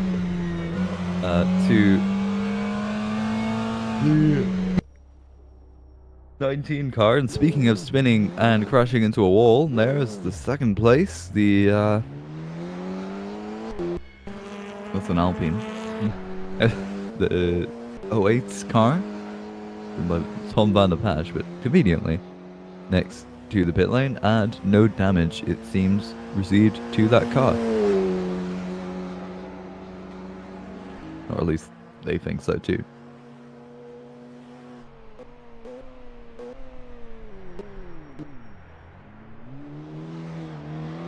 Oh, but they're sliding a lot, so I think there might actually be damage, or they've just got hot tires. Yeah, they just hit it a bit too hard. Anyway, Domenico Scarpelli. And is there really no team name for this team? Is it just the Toyota Supra team? That's good. It's easy to remember.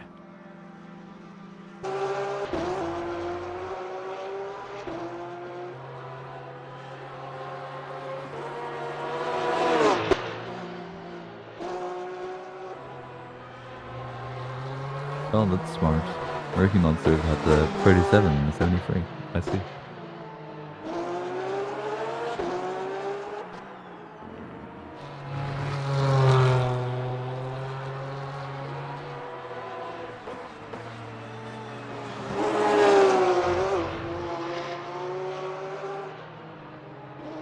there anything to talk about? Nope.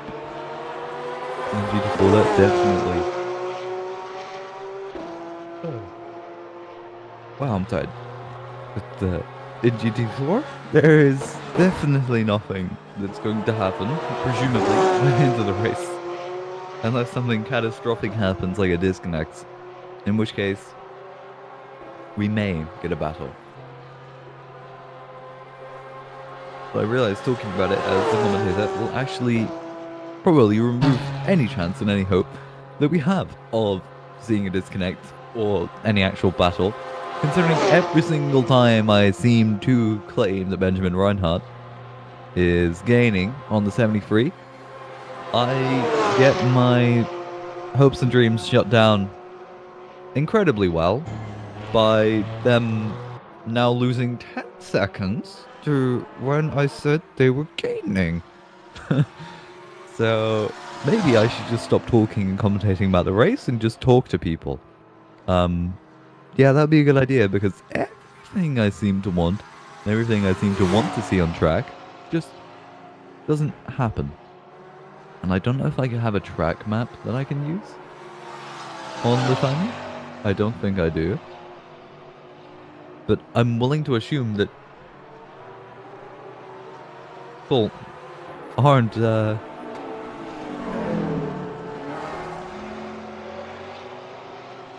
not really gonna fight that much for the rest of the race, but what I do have is a Sector 1 time for Ilka Bussing. The P1 car, the 37, they're currently setting a personal best in Sector 1 at 4 minutes 19 seconds. And I think they might be on to beat that, definitely to beat their last time, but I don't know whether or not they're going to be their best time. It'd be nice if we could get over to... Here we go, perfect timing. I'm going through the final sector now, a bit wavy over those outside curbs. And I do apologize, I do not know any of the corner names. I could probably identify about one or two. Well, I know that this corner is very scary to drive. It's blind on entry and exit. A bit of dust getting sprayed up, but now it's a bit of comfort. Going down the not so straight straight. And I'm interested to know whether they are actually going to go for the fastest lap, which they already have. 8 minutes, 9 seconds, 632 milliseconds, or 6 tenths for normal people. Going through the mini carousel, more dirt getting kicked up, but now I think they're going to cross the Sector 2 line very soon. So we'll see how they're doing compared to everyone else. You'd expect to see a 2 minutes or so Sector 2 time. There it is, 2 minutes 59. So they may actually be on, since I've seen 51 seconds on average from here down to the line, and that's an interesting shot for both rookie monsters to be in the same picture, but I sort of guess they assumed they'd be slipstream, but it doesn't matter. Elko is still going significantly faster. I do genuinely wonder whether this is a fastest lap attempt or not. He's gained about 7 seconds on everyone else. So we'll have to see when he crosses the line that it was not. Or was it? Yes, it was. Even 3 times faster, which is kind of what I was trying to say. And that's probably the most interesting thing that's happened so far, and Benjamin Reinhardt is going to get past PM right now in the pit lane, which is unfortunate. It's not how you'd like to see passing on track happen, but they also have to do a pit stop too. Might actually put them close together. Hopefully. Fingers crossed. Toes crossed, everything crossed, arms, legs. I don't know what to say anymore. I just want something to happen on track that we can look at.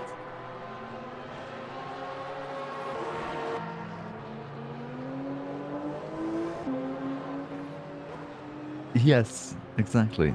The most interesting thing is an old Dutchman lapper. Yep. Since there's nothing else really happening in this race, we can watch the amazing battle for with the 19 for second place. 191 seconds between the two cars of Nicolas Walletti and Valentin Iliev. We could watch that instead. That might be fun. That might be an interesting battle to see the long-range tactics being used by each team to try and get closer to each other.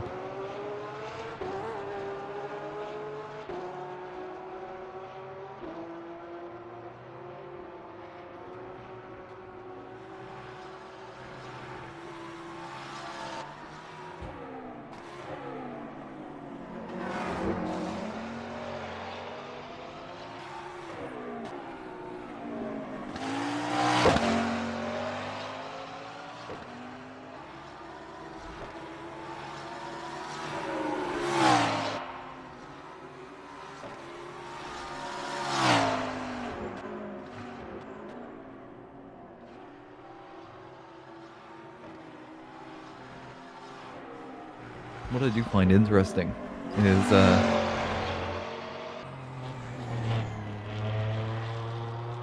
I don't find anything interesting, but there we go. That's Christopher Svilo. I don't even think he appears on the timing screen for for the GT3 class.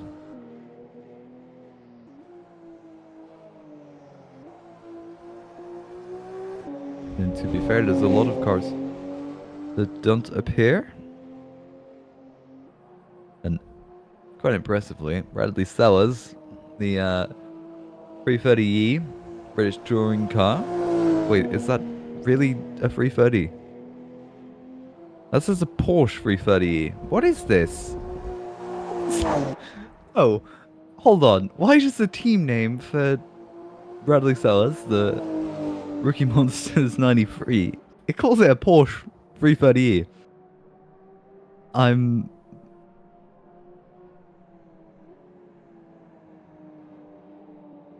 just... Can we get a check on that in game? Whether the 93 does actually say Porsche 330E? This has got to be a joke, right?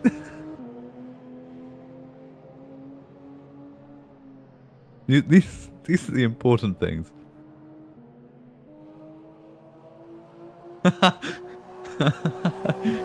Okay.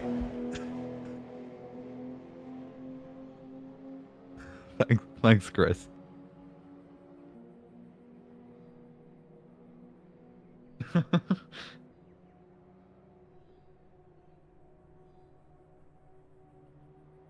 mean, that would be an interesting crossover.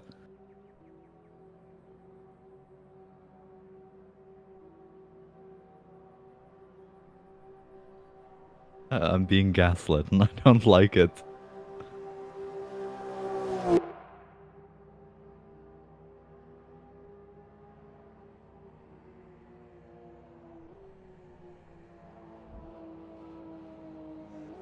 Because here we go. This is correctly named the Super GR GT4.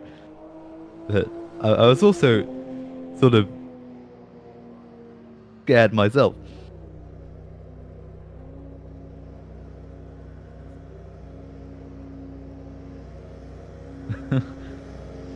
Man, that's just not true. I was just a bit concerned when I saw Porsche in a British touring car section, but I thought about it a little bit that there is no 330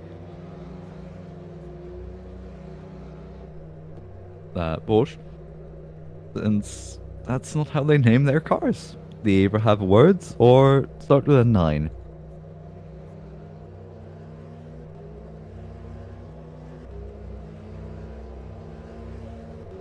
Let's see. I do genuinely hope that's the only one that has that issue.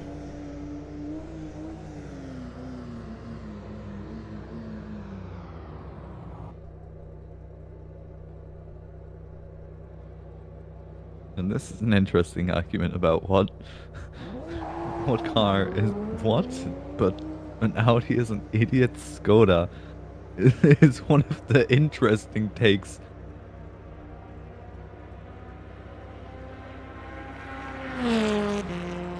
I don't think they do a Cayman BGTC or BTCC even. I think they're more likely to do. What are they more likely to do actually? There's no like hatchback that Porsche's made. Porsche would have to make a hatchback. They have an SUV, but that doesn't seem appropriate for that.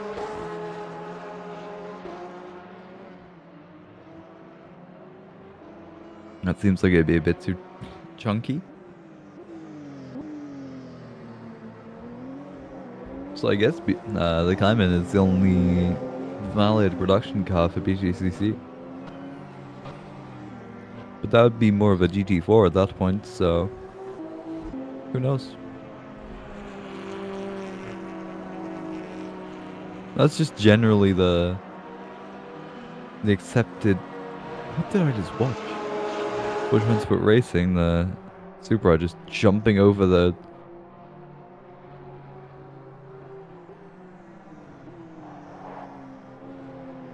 They could.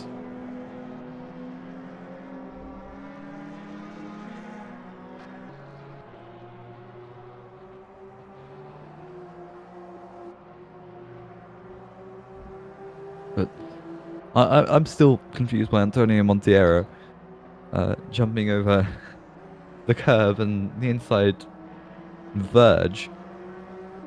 Got turn one coming out of the pit lane. That's a questionable strategy. And I think that would get looked at. Maybe not by race control, but by the team as a interesting moment. Who am I to judge? I'm no better as a driver.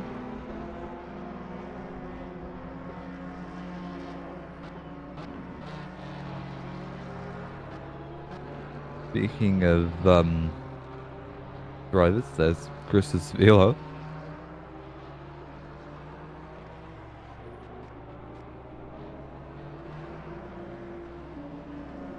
And the leading GT4 is 7 laps ahead. Oh wow. They're comfortably in the lead. I think they could go.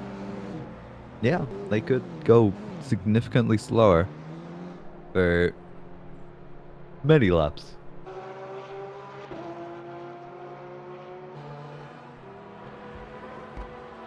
What is it?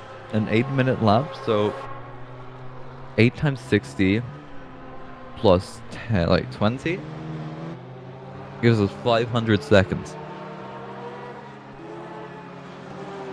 That 500 seconds times by 7 is 3,500 seconds. Louis can still win this, only 12 laps to gain. I mean, there's still a chance that Bradley Sellers has a huge crash. And, huge crash straight into the wall.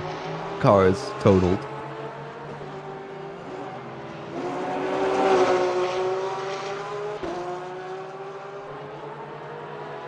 But I would believe it. That,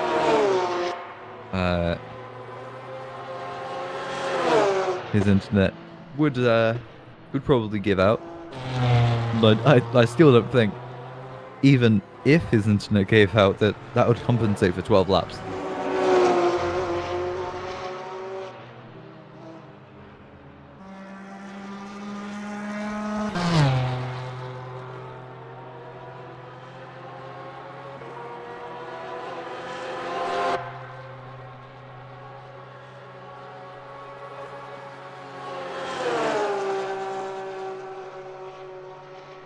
Bradley Sellers can still get disqualified. That's a possibility.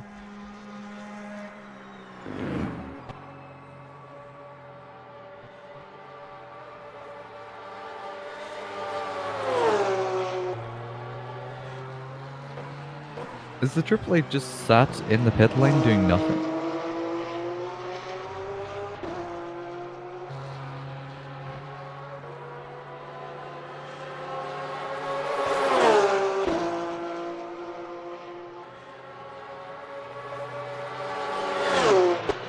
I'm willing to assume it is.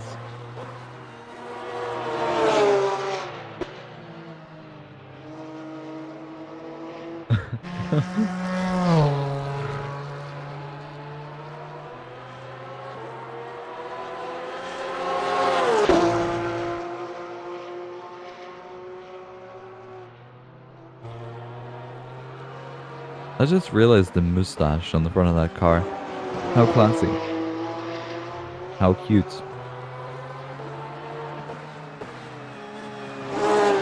Okay, Triple Eight is retired. Understood.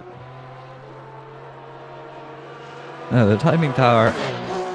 The timing is always booked. It's never not bugged. That's the thing. That's the amazing thing with our timing tower that we have over there, is that it's super accurate and always works as intended. The 73 has lashes? And the 37 doesn't? Oh. Right. That's an interesting law. Something to think about. Yeah, I don't think I can say that without taking away what minor amounts of money would be coming in. I don't think actually. Oh, here we go. Oh, I see. Those are very small. Very small. Yeah, that's better. Better. You can see them on the onboard. That makes sense now. But that's that's an interesting statement about what the relationship between those two cars is. I don't want to think about that, to be totally honest. It's a bit like Rexy and Roxy, but they're brother and sister. That's fine, actually. Never mind. Hopefully these cars are brother and sister. And that's something else.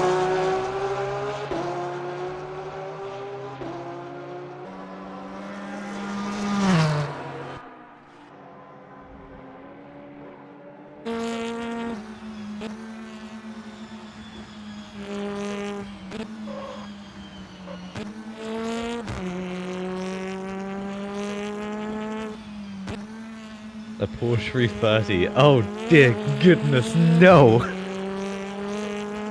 No!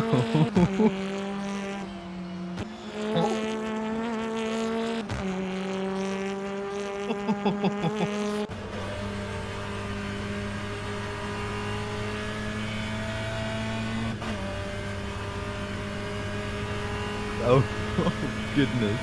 And the logo is a Porsche. Okay.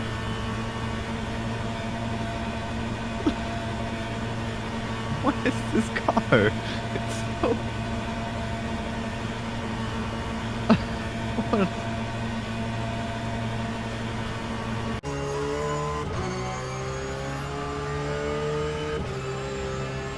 Tell me, if it was the best car, it wouldn't be not on the timing screen. Respectfully.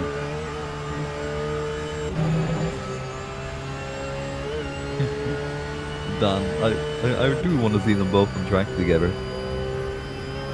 I mean, they promised you that they would give you on track together, or they hinted at it. They haven't given it to you. I think it's ridiculous.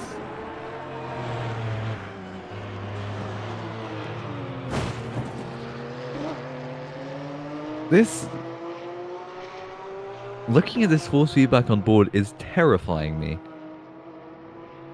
There's so much of it. So much of it.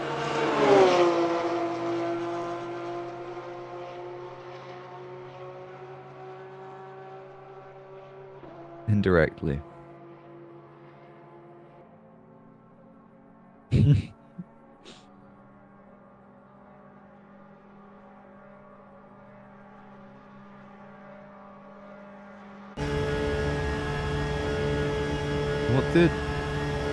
What happened?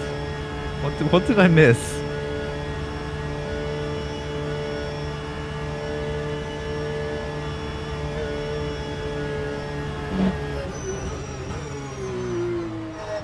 What did I miss?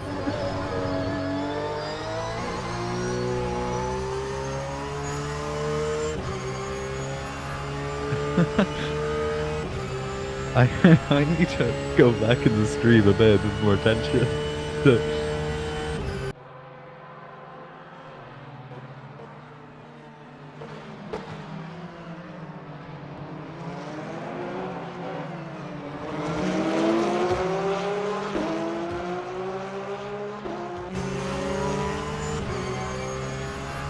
I think, Dan, the reason they slammed into the wall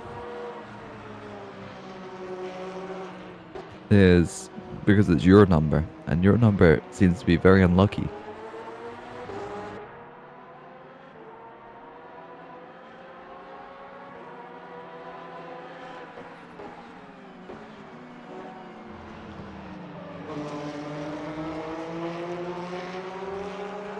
Father and son. Oh no, stop.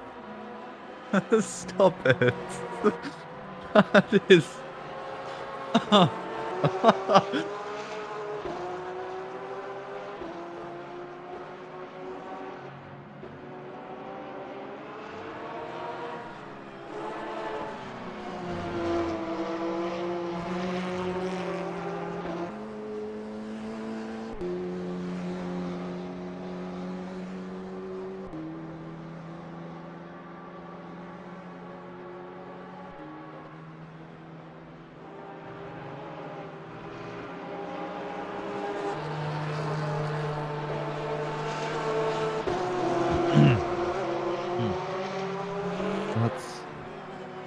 I don't like that joke.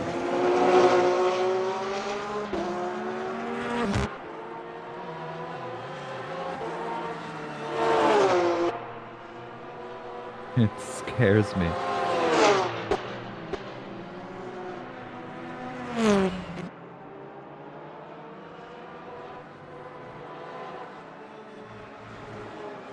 But I don't like the 330E law.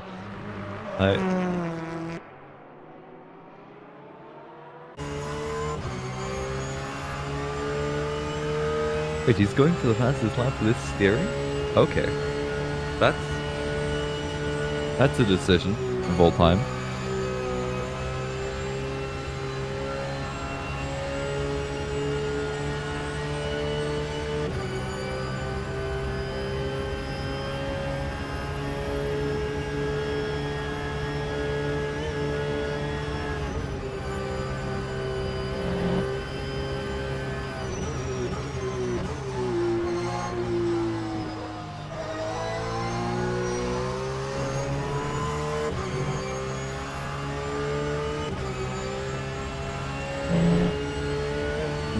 If he gets to pass his lap like this, congratulations. That's pretty impressive.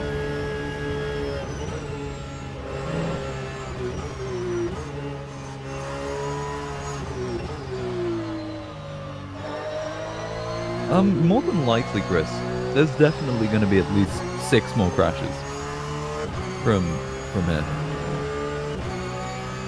And this might be the catalyst that we need.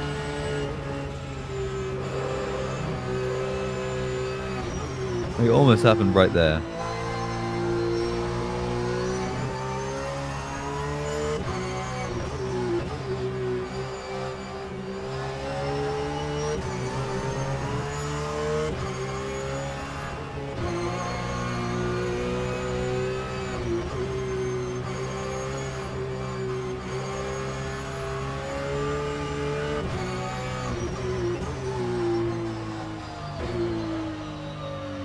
Yeah, making an already unstable car more unstable.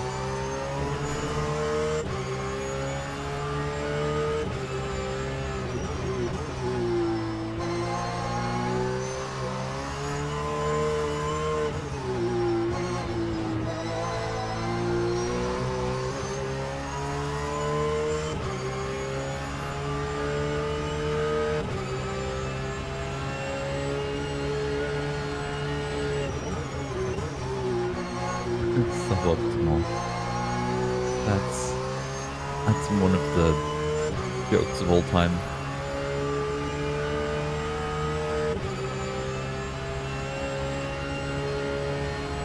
Still better than the one I made to Hag a few days ago. He just joined Optimal, I think, for EBBWC. And I said he was optimistic because he said optimistic. Just had to correct him and be incredibly, incredibly funny.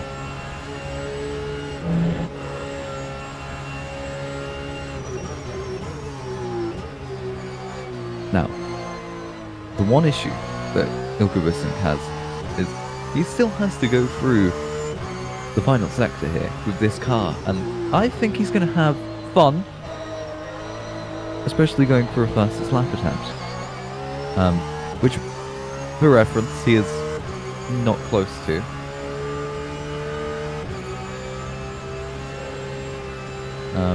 And I feel like we're gonna have an incident here that's going to be catastrophic for this 37.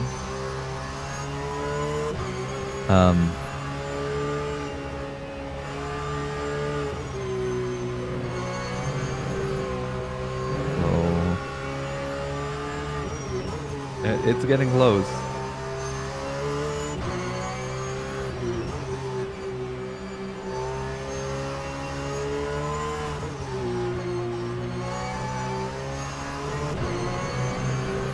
Oh, Marcus is driving in EERC 2.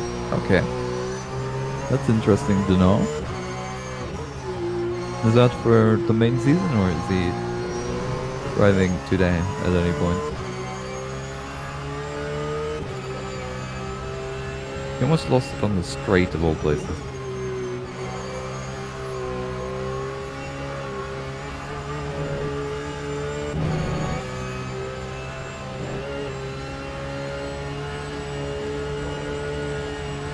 No, you can't, Chris. You can't see in the future. I can see as far into the future as you can. Grr. That's a miracle he got through that entire sector of bent steering.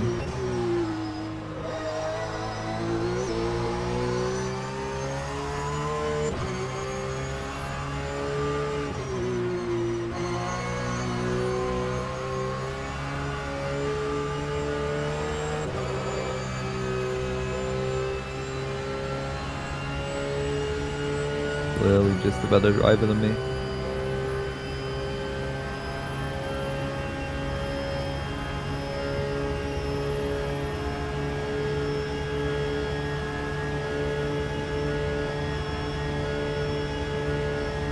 Although, knowing this track and knowing this car,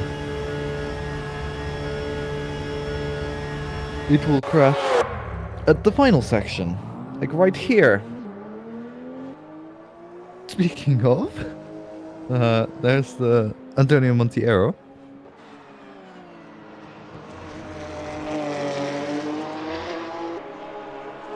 Who actually had an incident there and was coming into the pit lane now with his broken car, and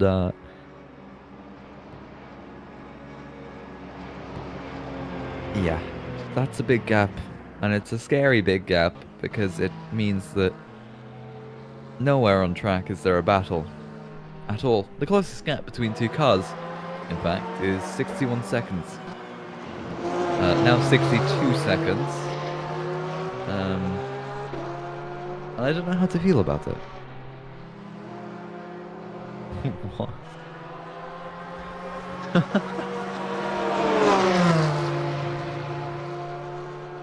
Oh, I don't see a pit timer. Have they retired?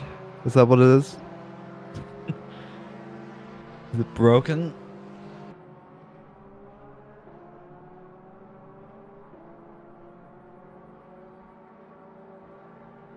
It's 271 seconds of damage? Wow. Okay.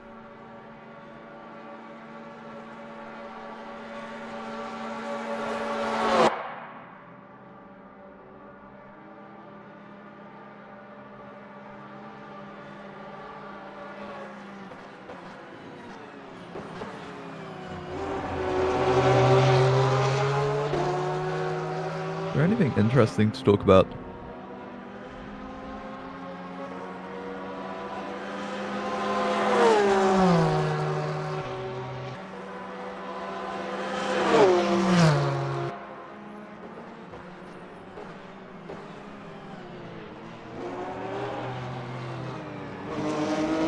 Oh yes, we had a honorary battle of... I don't actually know which car that is. Trying to unlap themselves at least.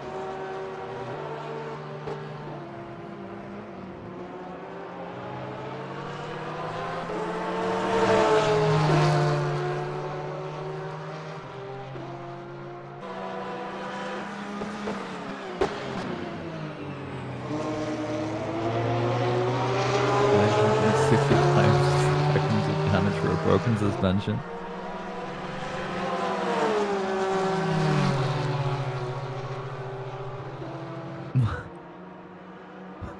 What is being said even? I don't know what is being said.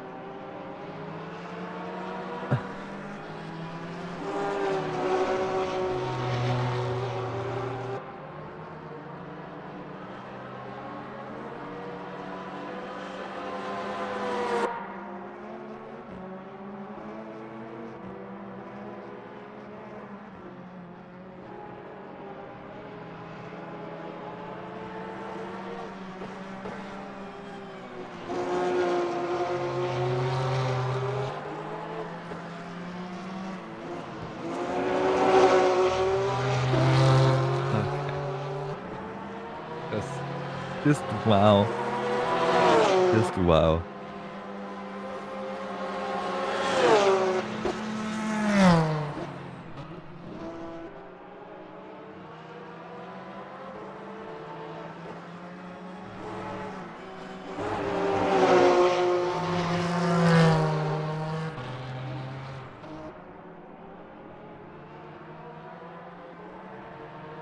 We've got 53 minutes left, and this is the level of insanity we've devolved to about talking about jet washing of a car.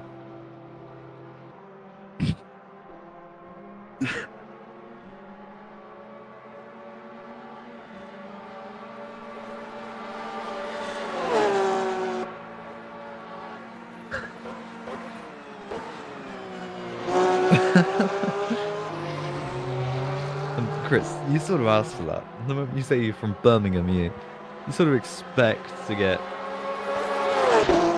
rinsed. Oh no! Oh, I'm closing this chat window. I I don't even. I'd rather look at nothing on track than look at this chat window. Oh dear.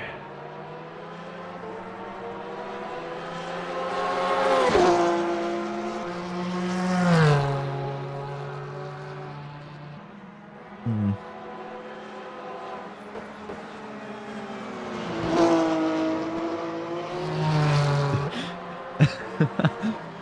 You're an experienced Birmingham man. You've heard all the slander of your birthplace before.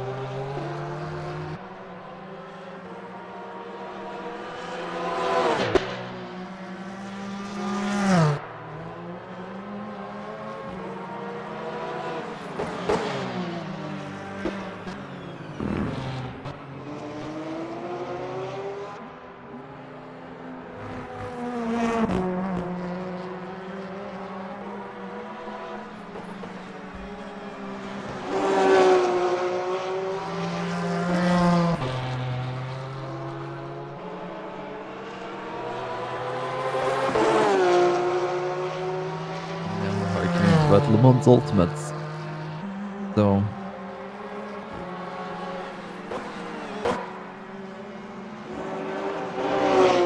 Oh, without a doubt. I reckon the cars will be ported before March begins. Even.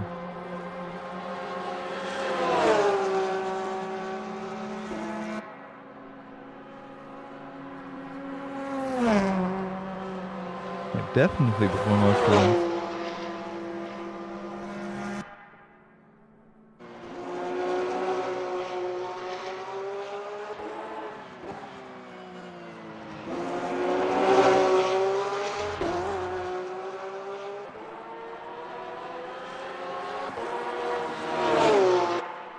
Knowing the 397, not that good. More than likely. Or I should say Motorsport Games, really.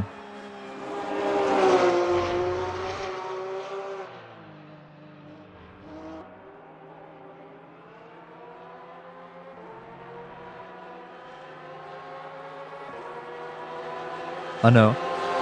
And that's what I'm assuming will be possible, is that you can just copy and paste the folder over.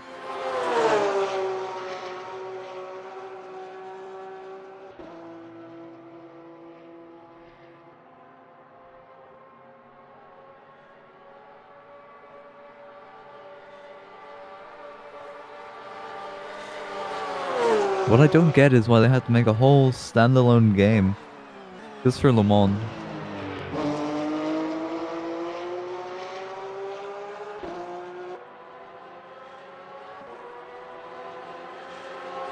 Oh. This is good, actually. I've actually have someone to talk to. Hello. Hello. Yeah, so in the last hour, yeah, thought we needed some stuff to talk about for the last hour and all that. That would be nice, yeah. We've got Yeah. really nothing. And I've been speaking to myself and the demons that reside within the chat for the past hour. And it seems to have taken a large toll on my mental ability to think properly and normally. Oh, you've been talking to yourself. That's the first sign of insanity, isn't it? I think there's a few others, but I'll look at the symptoms now and we'll see. Anyway, Ryan Ferret, everybody. Yeah. So well, I was obviously here for the first 3 hours of the race, where everyone was deciding to, well, fall off the road, and any attempts to try and take the leads were thwarted. But obviously, I've come back and the gaps are pretty stagnated compared to what they were in the first 3 hours.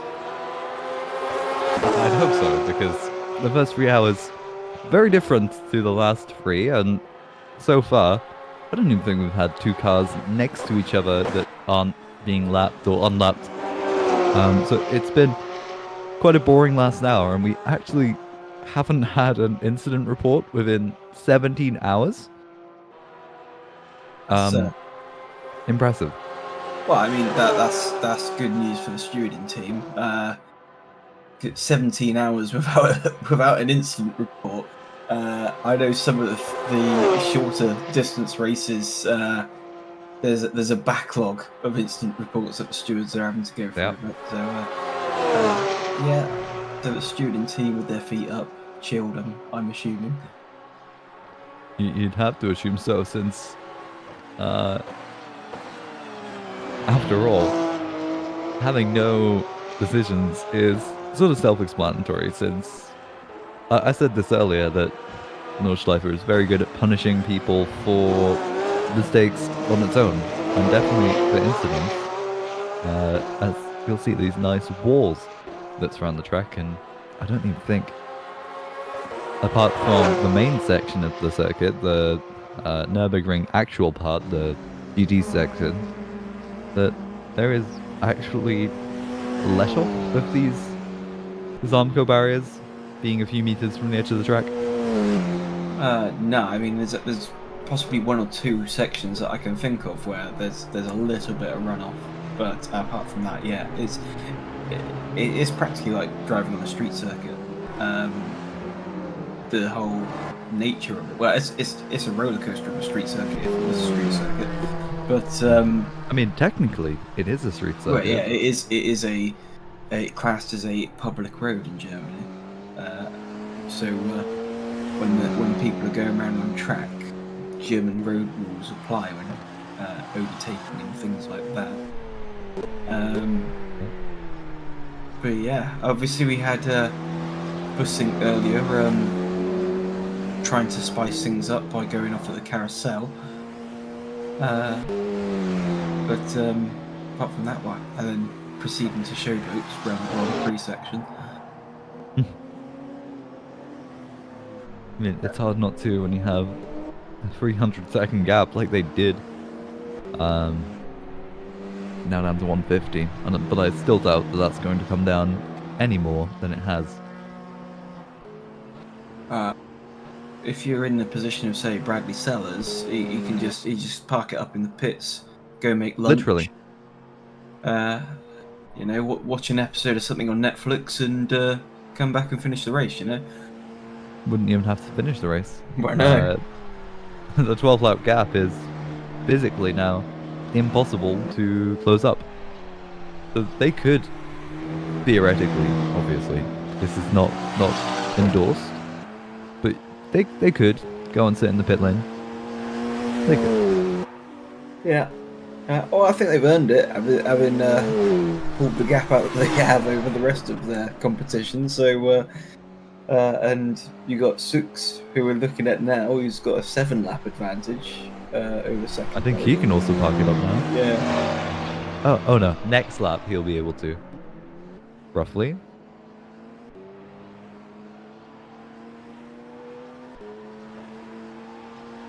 Yeah. I'll have to. I don't know how many teams have retired out of this. I'll have to look A up. lot.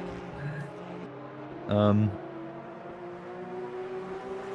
have to look up the live timing, which I think Ed gave me the link to yesterday. Yeah, a lot of cars have retired, and I can't even count them properly on the timing screen. So.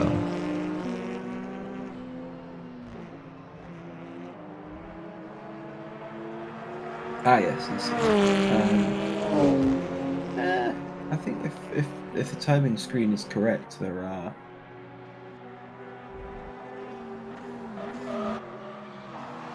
8 or 9 cars out. Is it correct? Or is it... That sounds roughly accurate.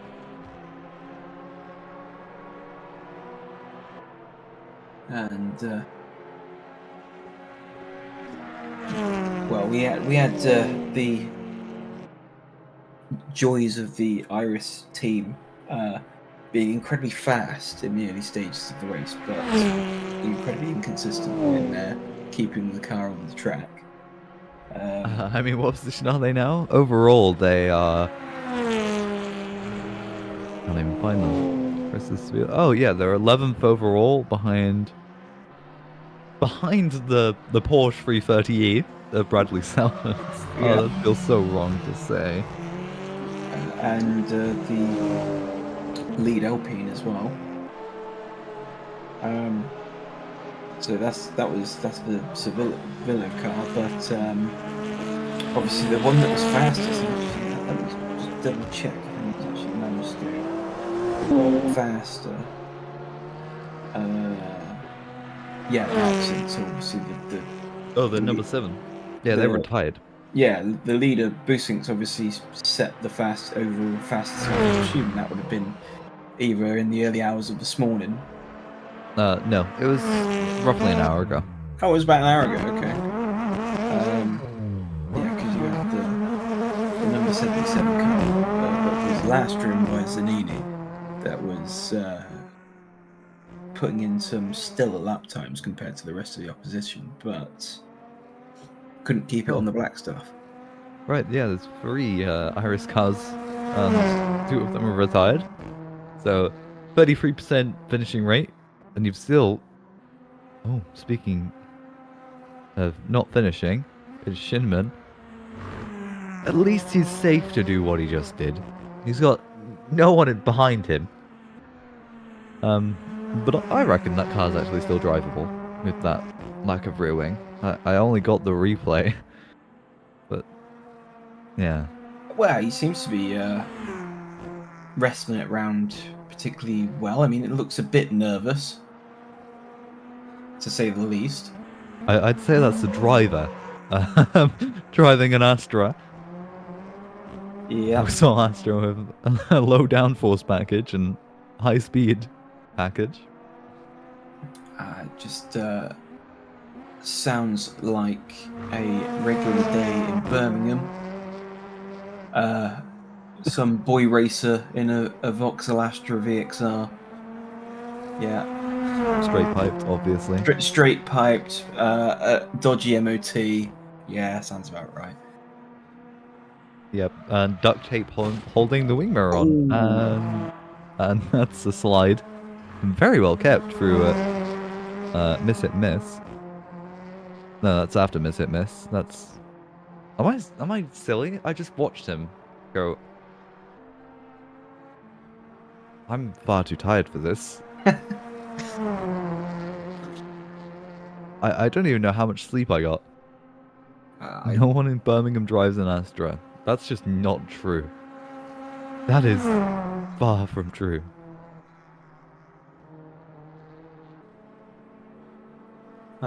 Well, I mean, the other place I could pick out that is of similar nature would be Swindon. There's definitely plenty of people around there that probably drive that sort of car. Swindon.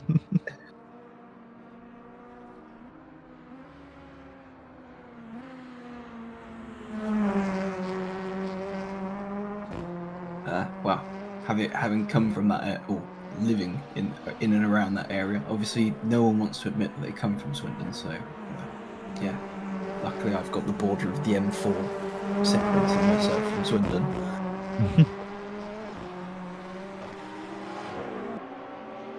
But yeah, the Vauxhall Astra. I've seen that and the Corsa just get absolutely, for lack of a better word, butchered. It's hard to say that really when most Astras are already butchered, just by people. And the one thing I think that Astra is missing is an Arnold Clark sticker in the back window. I think it would be accurate. Yeah. You know, well, it's definitely been in a crash. Because I was gonna say usually it look like they've crashed through Halfords. But in this case, it's definitely crashed. It's crashed through the Nurburgring. Well, in this situation, you just gotta assume Schumann's just gonna limp it back home for 37 minutes with no rear wing. Definitely bent steering.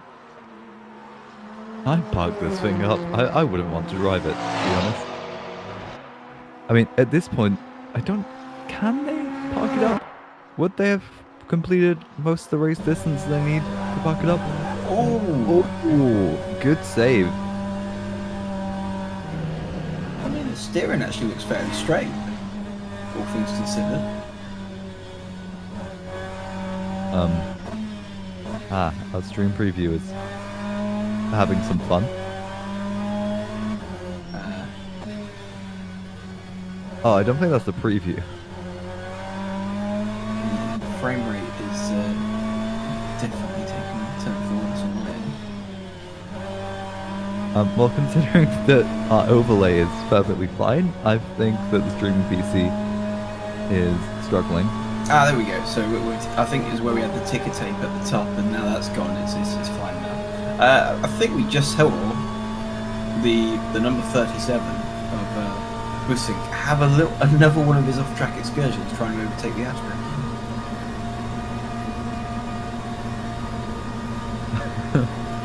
RF2 up to standard, Chris says. As always, traditions, it wouldn't be... I mean, to be fair, still a mild, relatively mild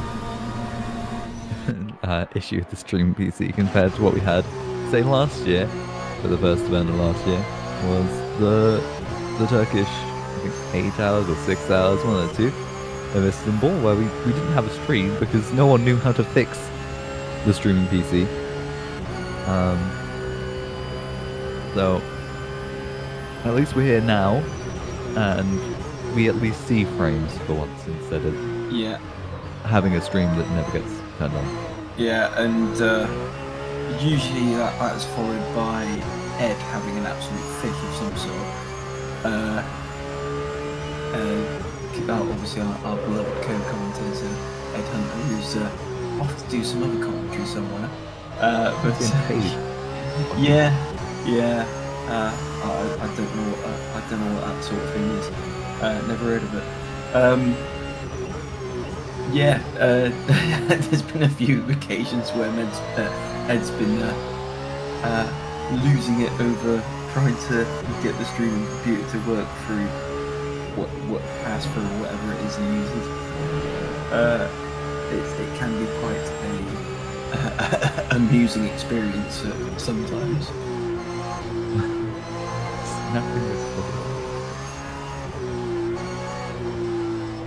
Now, Chris, I don't think that's a great excuse. I think you should forget about the coil spring and fix the stream computer. Obviously. Well, I mean that is the first mistake driving a driving any form of BMW really, but you know, I bet 20 years old. What would that be? Would that be an E46? 2000. Would that be an E46 at that point? I don't know, but somehow it snapped a coil spring and didn't leak oil. Well, that's probably because there's no oil left in it. I mean, it's not. I know it's not an Italian car. Yeah. Oh, you go. That's not how you're supposed to drive around the track.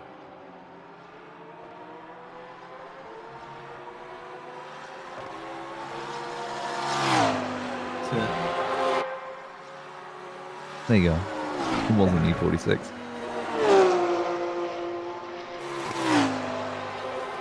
Yeah. 1 liter of oil every 1,000 miles. I mean, you practically don't even need to do an oil change because it's got fresh oil in it all the time. It just burns it off.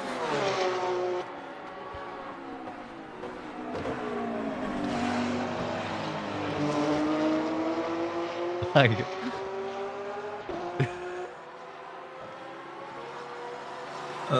remember I had my first car was one of those little Peugeot 107s, and that was very much the same. Let's keep talking about it. It had like a little 1 litre Toyota 3-cylinder engine, but it was pretty high mileage.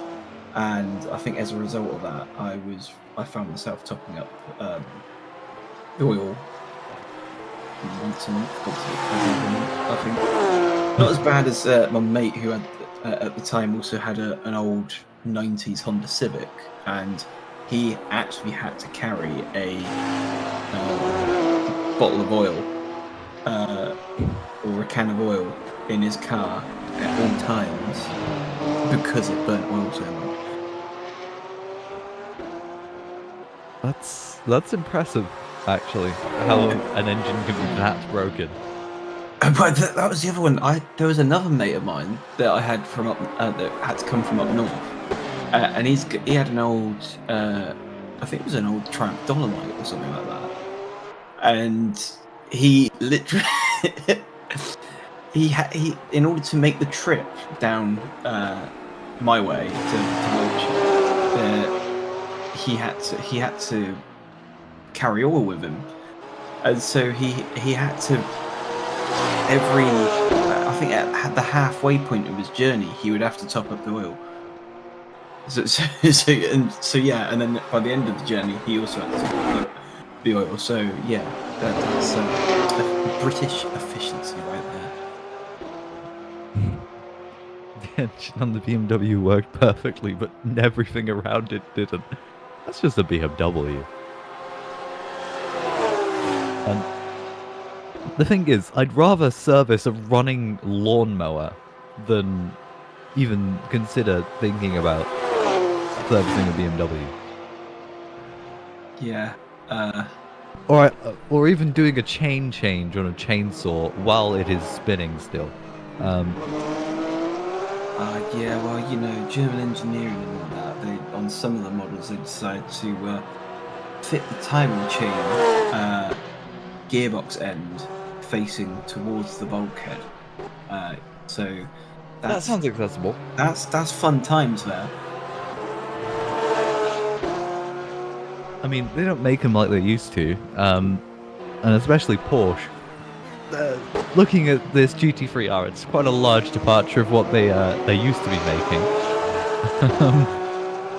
Well, first of all, they did used to make tractors, and then they went on to their dictator stage. We'll call it that. Yeah. And now they're making this. So, Yeah. you know, who would have thought that making an incredibly powerful tank would lead you to make an incredibly powerful race car?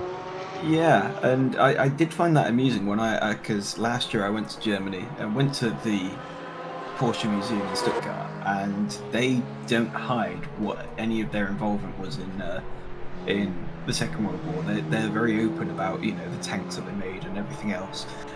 Went to the BMW Museum on the other hand. Apparently nothing happened between 1936 and 1938 and 1948. Apparently nothing happened during that period. Funnily enough, same with Mercedes. Yeah, it was quite amusing when you went in. They've got like a hall that had it was like going through time with BMW, and there was just a massive 10-year gap on part of it. What did BMW actually do during World War II? I can't think of it. Just it's on the tip of my tongue, but I just don't know. No, you're thinking of Mercedes that made that particular vehicle that a certain person with a mustache liked to drive around in. Well, he was ferried about in the back of it, wasn't he? Yes, he was. We're talking about Charlie Chaplin, aren't we? I think it was a lookalike. Ah, yeah. I mean, to be fair, what BMW did do is make helmets. Oh, and using... Oh, okay. They also like to use slave labor during World War II, apparently. As you do. You know. Oh, my goodness. Don't keep keeping it straight at all. Anyway, back to motorcycle making. for BMW. They didn't actually have that much involvement. If you ask Hugo Boss what they did between the years 1939 and 1945, they will quickly leave you alone, block you on Twitter. And I think most of the teams that are sponsored by Hugo Boss would block you, especially in F1. So that would be RB. What does RB even mean? Does anyone know? Oh, yeah. Is RB sponsored by Is it just Red Bull, but not Red Bull? That's all it is. I thought Boss now sponsor. They were sponsoring because it's now just Boss. It's not Hugo Boss. It's just called Boss now. Yeah. They were sponsoring out Aston Martin. I don't know if they've changed. They're still sponsoring Aston Martin, Yeah. but they're now sponsoring the AlphaTauri remake, AlphaTauri V2 You mean as well. You mean the Yeah. I do find it amusing how everyone's referring to the new livery of the whatever on earth you want. Toro Rosso. Toro Rosso too. Oh look, it's nostalgic. It's Toro Rosso. I'm like, hang on, you're calling like a livery that was from like what 2019 nostalgic? Yeah. Yeah. Okay. I thought you'd have to go a bit further back in time to call something nostalgic, but anyway, I did actually come across a piece of AlphaTauri clothing in the wild for the first time, and yeah, I mean, you could have bought a cheap old Ford Fiesta for that. I think I'd much rather wear the clothing, to be fair. I think it was £1,100 for a jacket. What? Yes. For an AlphaTauri jacket, it was £1,100. I mean, it's sort of ironic. It goes from AlphaTauri, which on its own is a clothing brand, to sponsored by Bosch. Sorry. Right. And this is going to be a tangent. Like, why? Everyone calls it Boss. Why do you need to specify that it's not Hugo? Just keep the Hugo. Well, because everyone knew it as Hugo Boss, so why everyone's going to call it Hugo Boss, or people are just going to see Boss and think, oh, is that a different brand? Like, is that related to Hugo Boss, or is that a separate brand of or something? Like, why call it Boss if it's been called Hugo Boss all this time? I think they sort of want to separate themselves when you search Hugo Boss. I mean, they were very good at fashion.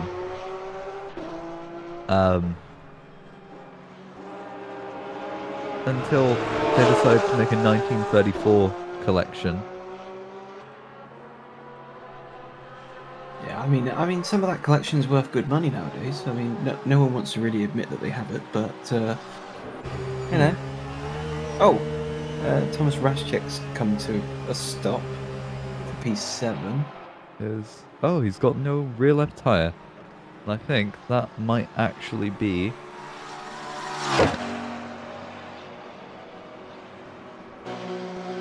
Oh yes, I can see that. Yeah, no rear left tire, which tends to be pretty useful when you're driving around the Nordschleife. Yeah, I mean, I was trying to remember one of the BMWs had one of the front wheels missing. Oh, the right engine. Or we just can't get up this hill. No, the engine. Okay.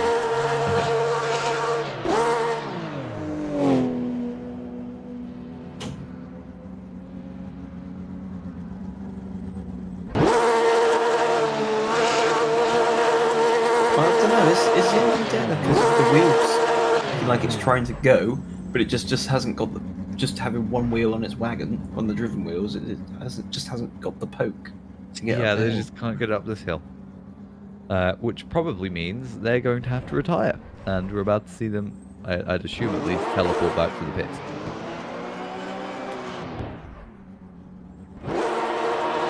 I mean, they do also need to retire. Oh, that's a horrible joke. It's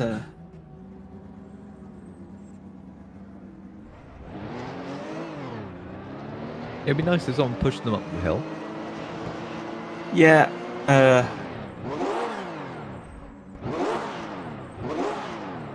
It's yeah. This is a painful sight for the team. Obviously, you know, come all this way, and the fact is that they weren't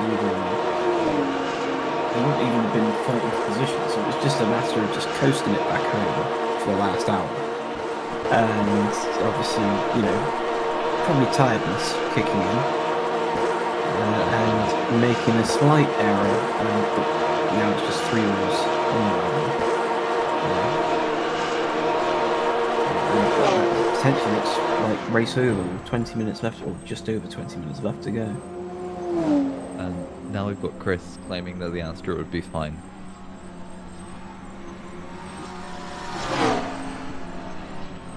No. No, it wouldn't. It wouldn't be fine. Oh, They've got a teammate to come Oi. push it. I don't even think that's a teammate. That's not a teammate, no. Is that the leader? That is... That's the leader. G4. Well, he's got time in pocket. He's got 7 laps to mess about doing this, so...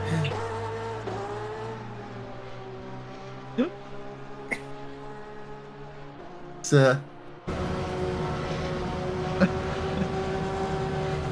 I actually hugely respect this, actually. It's Lightning McQueen in the Dynaco car from the Cars movie. Yeah.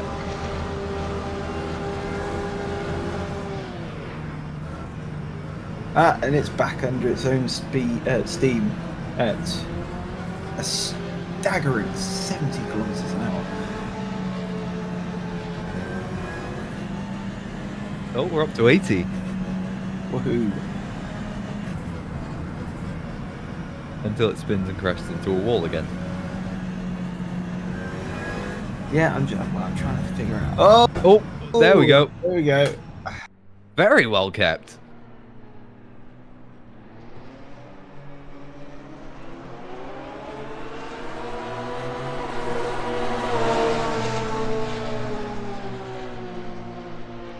This isn't illegal.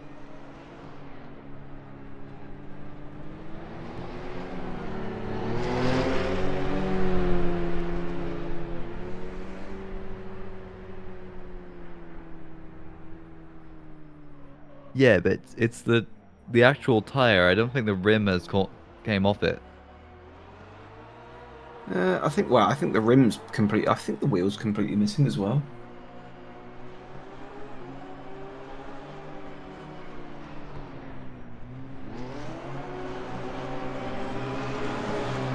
Oh yeah, Yeah, that's gone. There is just a void on the what is the driver's side rear for this car.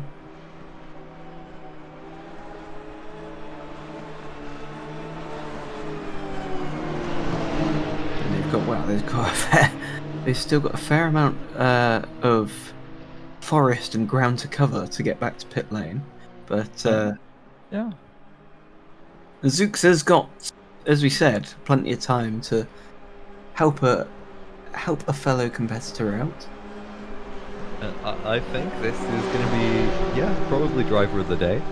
And this has got to be the most wholesome moment we've seen probably throughout the entire 24. And I'm sure that Chris will be happy to just give a penalty here, just to ruin it all, I'm sure. I'm sure the game might disqualify at this point for so much.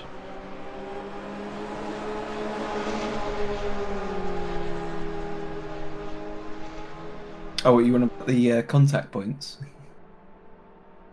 because of the bumping?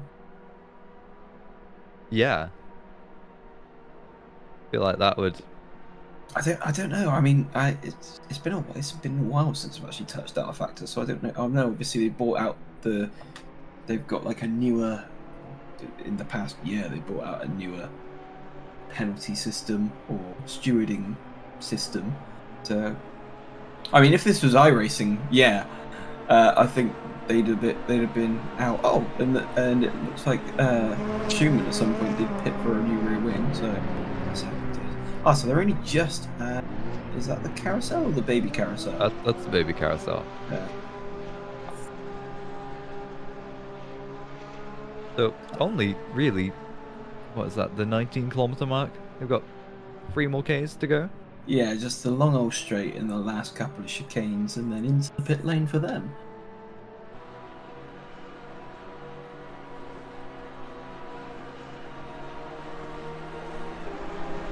I mean, he literally, Adam Six can literally not lose this race. He could retire right now and still win, theoretically. Yeah. He could sit in the pit lane and then drive for the last lap. Oh no, Ooh. that almost went into the wall.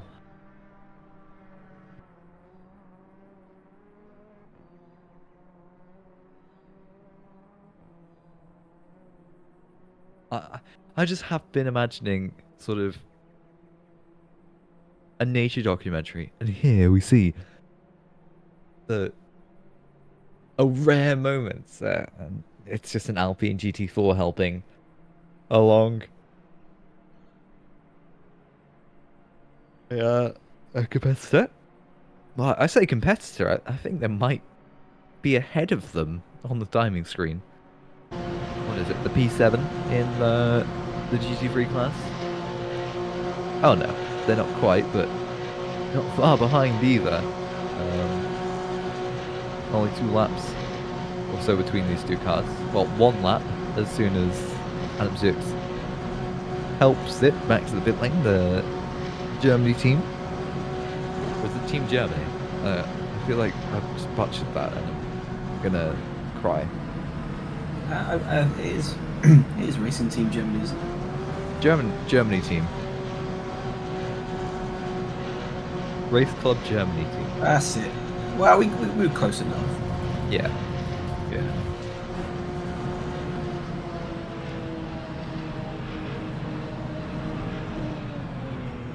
Yeah. Well, last couple of corners and then into the pit.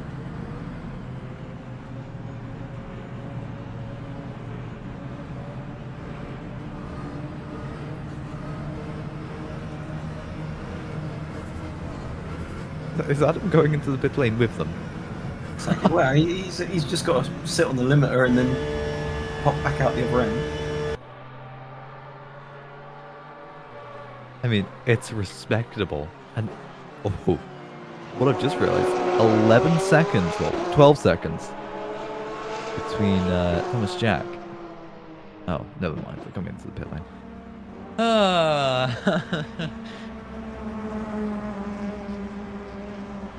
Wow, surely this is going to be a splash and dash, I'd have thought. With 13 minutes still left, I wouldn't have thought they'd be sticking new tyres on it unless they want to go for some hot laps for the last 13 minutes, but... That's only 1 lap, if they went through that. So, I don't think it would be smart to put on new tires.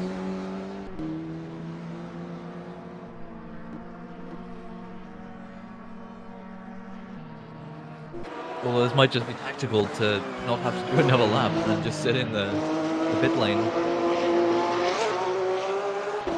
Oh, well, you reckon Jack's just gone, that's it, I've had enough. I'm sitting in here for a lap. And then going out to take the flag. Maybe. Yeah, I've had that in iRacing before where our pit box actually sat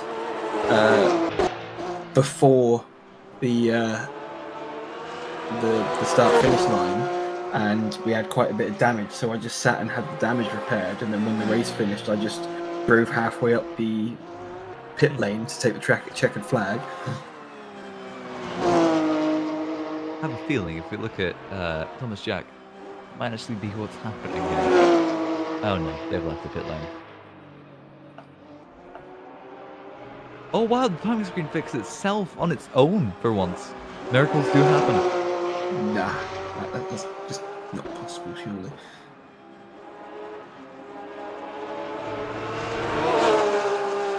You'd assume so. certainly doesn't seem possible.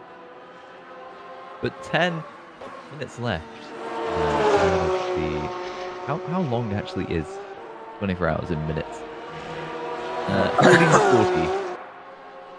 I thought you were going to go a bit insane then and say how long is 24 hours. It's 1440 minutes. So, got 144 of the race Can I left. just quickly swoop in and say a massive thank you to that Alpine driver for pushing me there, the leader. Yeah, we were all talking about it. It was some Lightning McQueen come Cars 1 nostalgia going on there. So I mean, they if have you see 7 this, laps to do if you it. see this, we Adam, watched it. We watched it all. if you saw that, Adam, thank you. You're amazing. A legend. How long gives you repair? If you can even repair. It tells me 642 seconds, and if the wheel gets replaced, I will come out of the pits with 3 minutes remaining to have the one lap. Still. So, I see he's on the stream now, Adam. To Adam and the whole 43 team, thank you.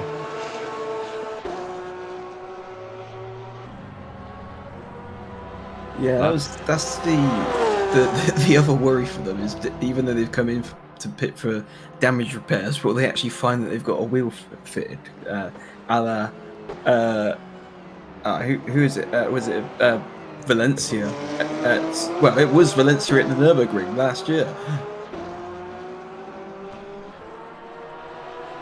When we had that interesting moment where he came into the pit lane with 3 wheels, he exited the pit lane with only 3 wheels, and then did a lap of the Grand Prix loop to go back into pit lane again. I'd imagine that counts actually, and that would work. I don't know, to be honest. They're going to finish in I think 7th in their class anyway. No matter what, I want to say. Let's have a look. So, Yes, they are. They're gonna finish. Actually, no, there's Joseph Toff, who might actually get them if they don't go out for another lap.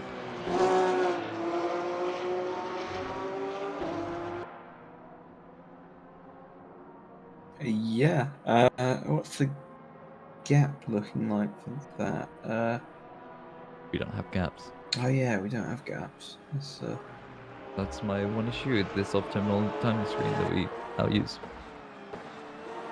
Opposed to the other one is race view. Yeah, race view is great for like actual timing, but not so much for everything else. Yeah, it's great when it works.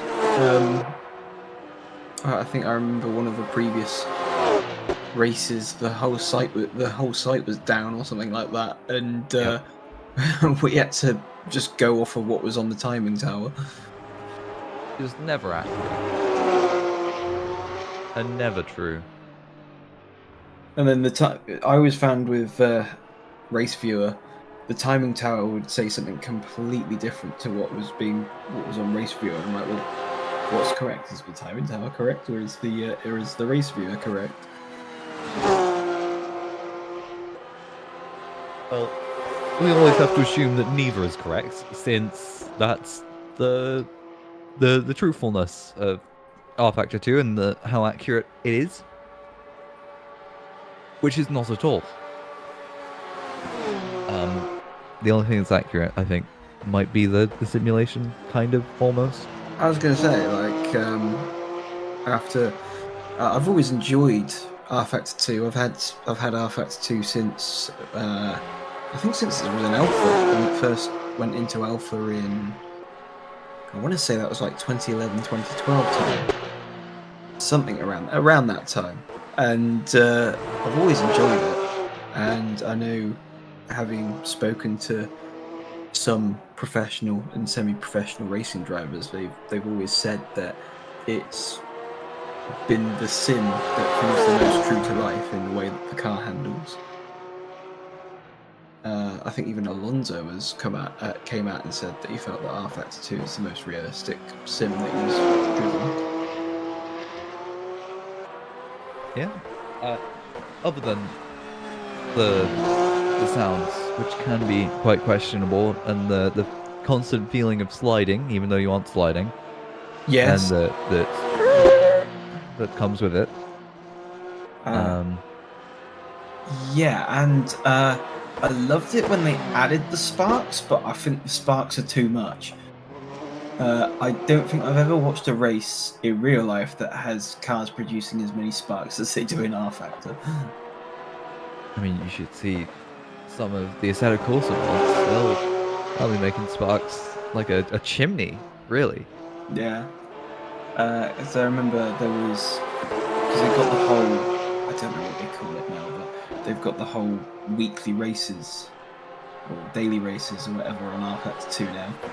And there was one with Radicals. Now I've gone to my local race circuit and watched Radicals race, and I very rarely have ever seen them produce sparks. Where the Radicals in R Factor 2, the little end plates on the splitter, any sort of contact with the road, is showers of sparks as if it was some early 90s F1 car with the barge boards that used to skate along the ground. Yeah, that. I mean, I won't defend it. I don't have anything to say. It's just, there's a difference with simulation and real life, and most of the time, simulation's gonna get it wrong. Oh yeah, but it's kind of for. Wow, I say us peasants, but in some cases, you could be spending the amount you could spend on a race car on a sim rig nowadays. Yeah, because I was looking at I was at Autosport recently, and there was a guy there who had a stand who he produced a sim rig that not only had forward, backwards, and tilting motion, but it also had swivel motion to simulate losing the back end. And yeah, I think it was one of the. I think so far it is the only sim rig that I've driven that has got every area of driving a car, that sensation of driving a car covered. But that just for that setup, it was about 10 grand. Yeah, and that's just the movement setup. That doesn't include the pedals, the bass, because some of the basses can go for 10 grand. Pedals can go for 10 grand, especially the haptic ones that are coming out now, where you get real feel and the vibrations through the pedals themselves. Yeah.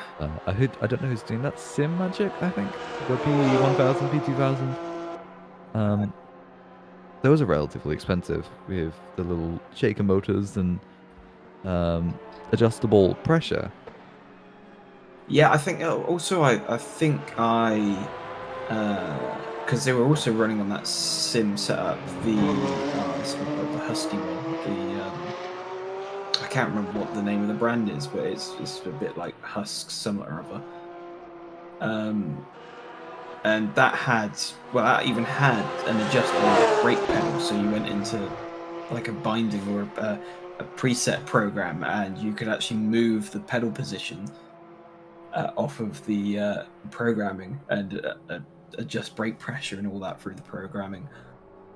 But yeah, I mean, I myself, I'm looking to upgrade finally to a direct drive system, because I've tried the direct drive out enough and felt, I could really do with a direct drive system. I'm still with my trusty old Thrustmaster at the moment.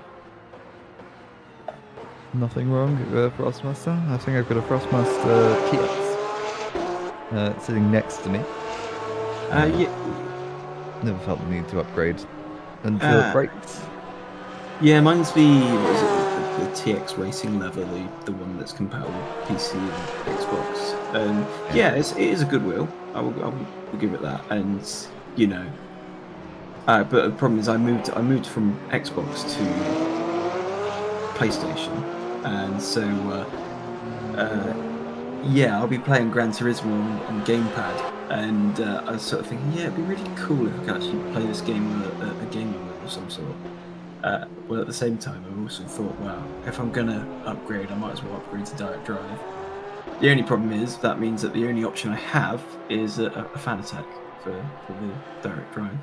And you will be getting that for about 7 months, basically. Yeah, I'll probably be waiting for next year or something like that. But there Yeah, is. Fanatec has been in hot water recently with their direct drive. Yeah.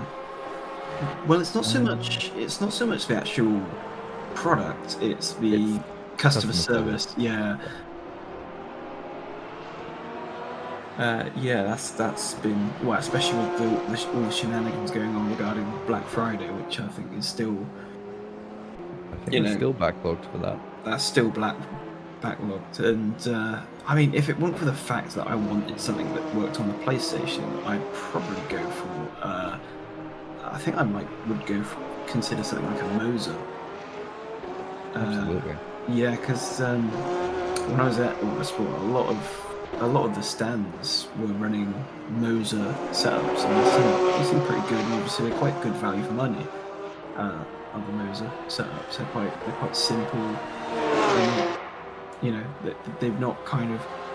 It is just a basic black wheelbase that does black plastic wheelbase that just does the job. As we see Boosink drifting it round again. There's full time for the race. We just hit. So we still need to lead us across the line. I think that's how that works. Or do we just need the cars that now cross the line finish the race? Well, I mean, the leader still needs to cross the line. Yeah, the race doesn't just end for him now that that it's come down. So one final lap for Boosink for the race win, and well, all that messing about for Zooks trying to get the stricken Porsche back to pit lane. He's still 7 laps ahead of. Can we get an update on that Porsche actually? If Chris is here and listening, while Boosink is navigating his way down Foxhole, if we can get an update on that Germany team racing.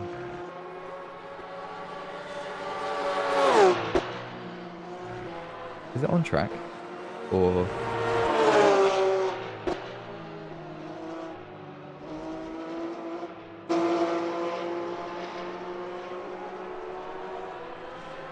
Would be good to know. I don't know if we can check if it's on the timing screens or not. Doesn't seem to be. Well, yeah. Let's check is. Well, it's not showing in pit or anything, so I'm not sure on that. Yeah. Is it showing Reshka to be in the pit lane? Or... So I'm assuming he's out of the pit lane, back on track in P7. That's very, very impressive, actually. To be pushed back to the pit lane and to be able to get back out on the track. We thought they would have to retire, and I'm sure Thomas Rashka thought he would have to retire until that Alpine came up behind him and started pushing him around. It's actually surprising how little people had to drive past that those two cars. I think only one car passed it, which was the Peter Schumann in the Astra. Yeah. Yeah, we're watching Boosink head towards the, I think this is the 10th kilometer of the Nordschleife.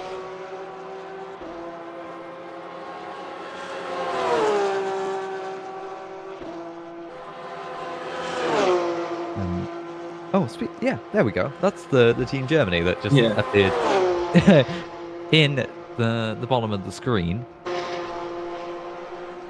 So I reckon their strategy should be to let Basink pass and finish the race immediately. Yeah, there it is. So it has actually made it back out on track.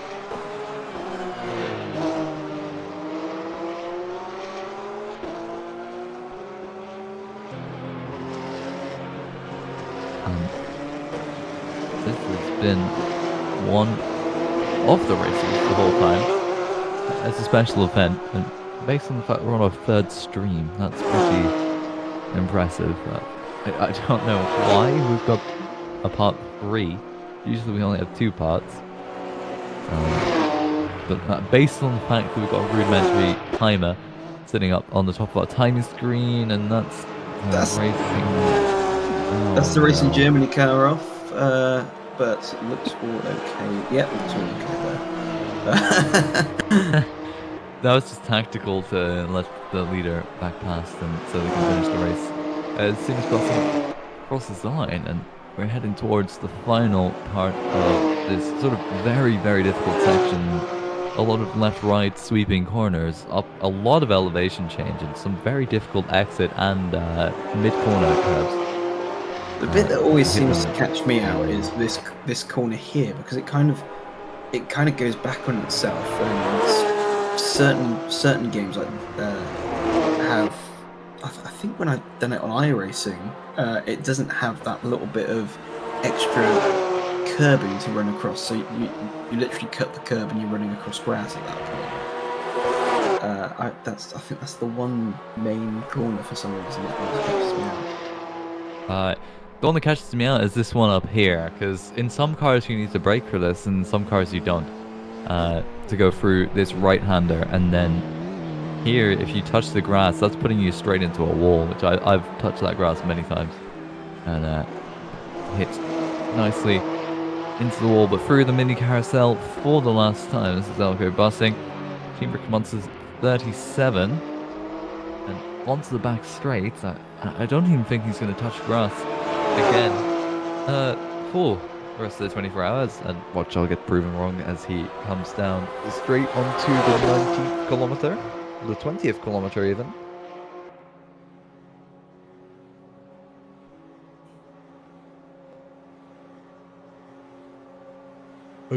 I'm surprised that Supra wouldn't slow down, so they didn't have to do another lap.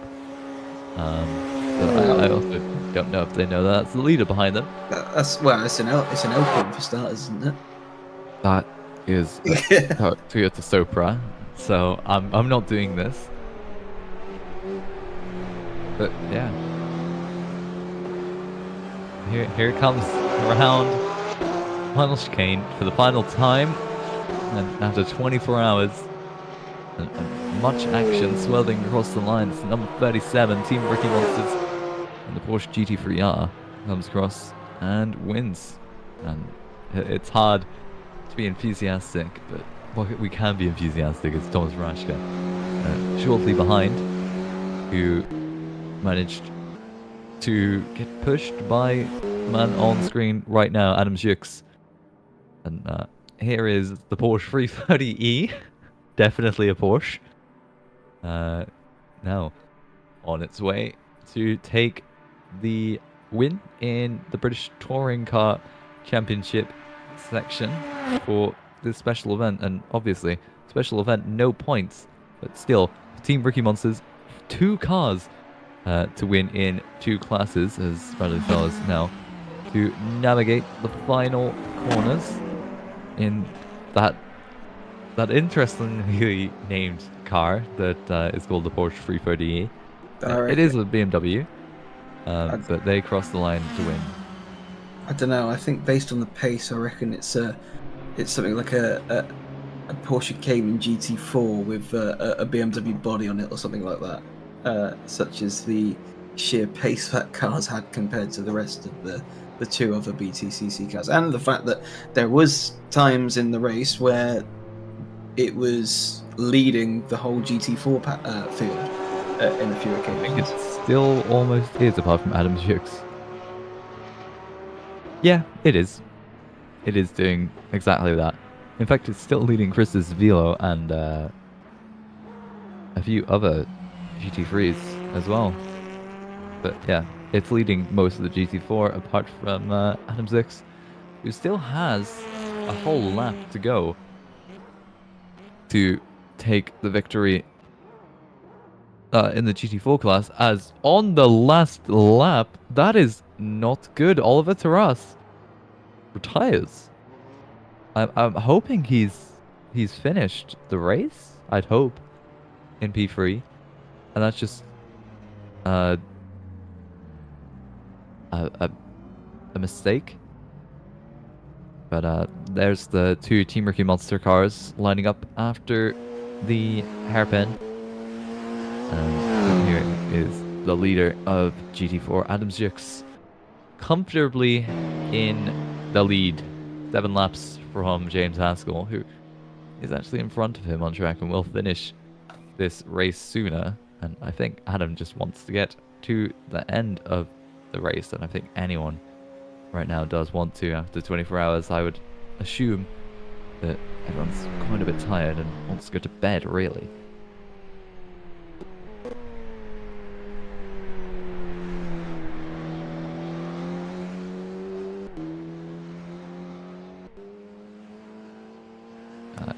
I was being silly. That was just not the timing.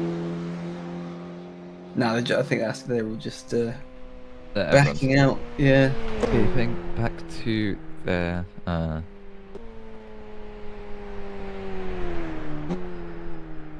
side of their garage for the last time in this race. Yeah, and usually, at least with the group of people I sometimes race with, we get to the end of the 24 hours and we all go, never again. And then a year later, we Do it find again. ourselves doing it. Yeah, we find ourselves doing it. Yeah. Yep, I've never raced actually in a 24. I haven't actually raced in endurance actually. Only ever commentated, and even the commentary on the 24s. Bear in mind, I'm only doing the last 2 hours today, or even the last hour 45. I haven't drank in that time. I haven't drunk a thing. But we're being asked to try the 43 on board, and there you go. There's the Alpine 110. Being told that Adam is doing the fastest lap attempt. I'd assume that's within class. I've got most people good in the chat celebrating the achievements of their team and themselves. Always nice to see.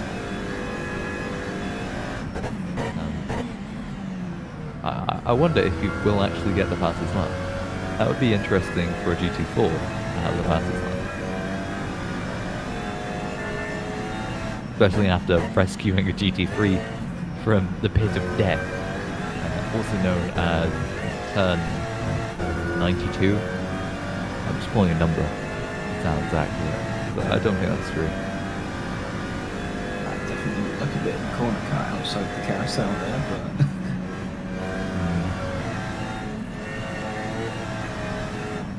Is Adam Jukes actually coming up on the P2 car in GT4 here? I think he is.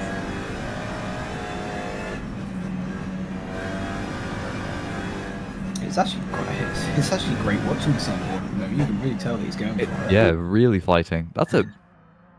Oh, and now we cut to the leader. And Valentin Iliev, the 206, Boyd Transport Racing.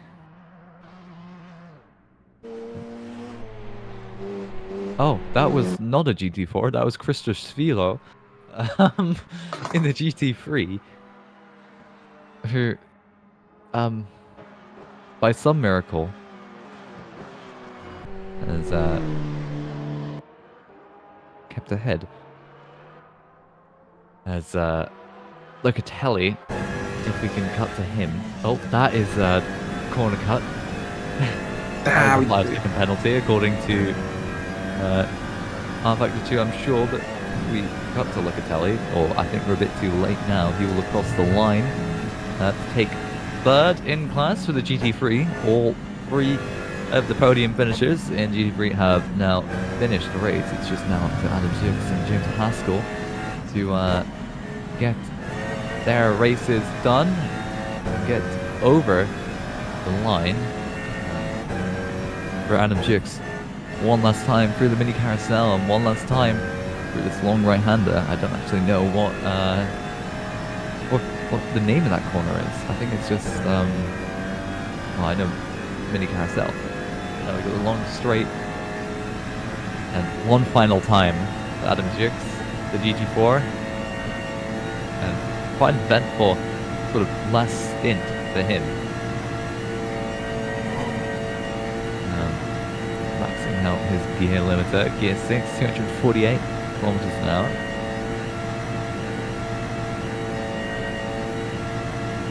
Under Bilstein Bridge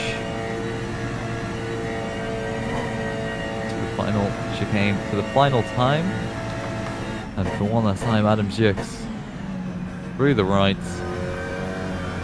through the left, and this what is affectionately called a rally car. He crossed the line, he won the GT4, and I'm sure he'll be relieved taking that win after rescuing the Team Germany. I think is actually next to him to try and thank him there. And he tries to drift through turn 1 to no avail. And that is not the direction of the track. Yeah, a few donuts. I think the Team Germany car is there next to him thanking him. And I think now if we got to James Haskell, he'll be the last driver left to finish the race. There's the rookie monsters. Rookie Monsters cars. Great race for Bossink and Bradley Sellers and their respective cars, the 93 and the 37. Only unfortunate for the 73, only able to take 5th, which still pretty impressive, and good job in general to anybody that finishes the 24-hour race, and especially with R-Factor 2 and how grueling it can be. And us that are 7 laps down, speaking of, James Haskell crossing the line. Yeah. You just have to respect them. And we managed. Did we manage the full 24 hours without any major server issues as well? I'm going to base an assumption on the fact that there is no 0-hour timer. That, yeah, there were issues. Like there is no in-game timer we're using. I'm assuming that's a website, actually.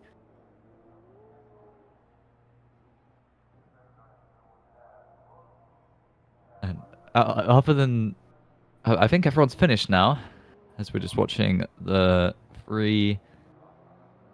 Oh, the Porsche 330 getting bullied now by its 2 GT3 brothers. I don't think these three are going to be making it back to Park Therme at this rate. They've got a. What? Oh, no server issues. The overlay messed up. Got it. Anyway, the final running order for the 24 hours of Nurburgring, if it actually wants to show up and we're not getting torched and lied to. We're getting lied to. Of course we are.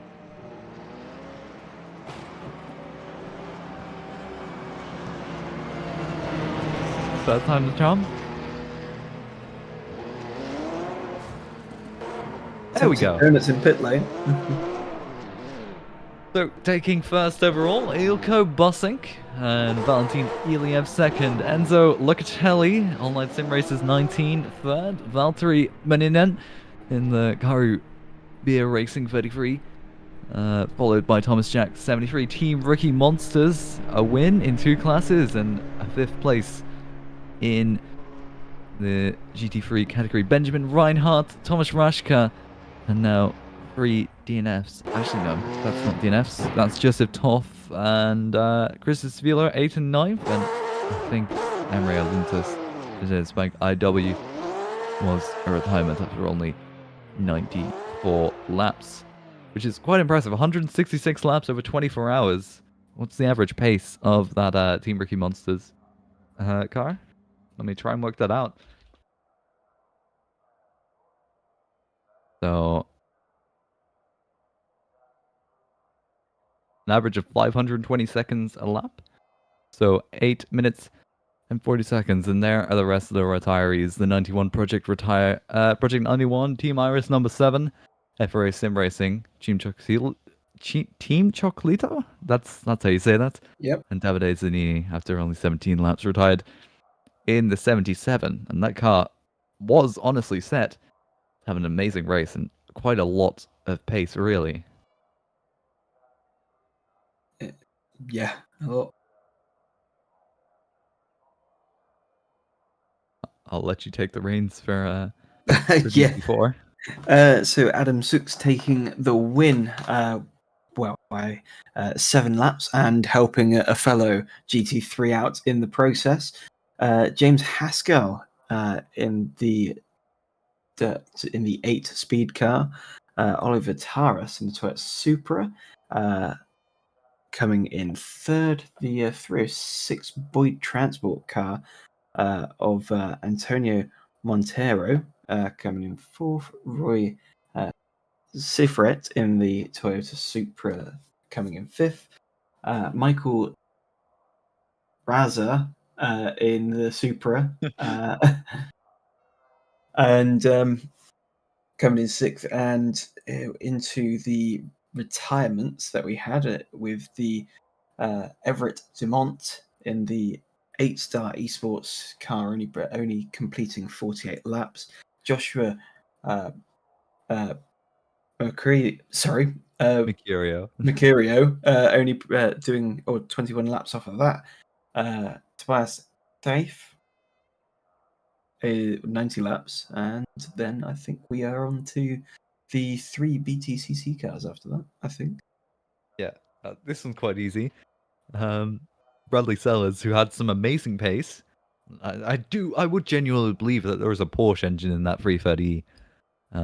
With how much quicker they were than everyone else. Bradley Sellers taking that home in the 93. It's Peter Schinman, P4, the Finavon Motorsports, the white car, number 4. They were 13 laps down, if it gives any testament to just how much faster that 93 car was. And it was only 10 seconds, or 10 laps even, between the lead laps of Bradley Sellers and the lead laps of the GT3 class, which is only 80 minutes or so, which sounds a lot, but in the grand scheme of things, in 24 hours, that's not a lot. And to finish out the AAA, Thomas Savini had to retire after, I think, 90 or so laps. But that is all for the 24 hours of Nurburgring, the EERC event, and a special event. No points, but congratulations to everyone that finished, and quite an interesting race, I'm sure.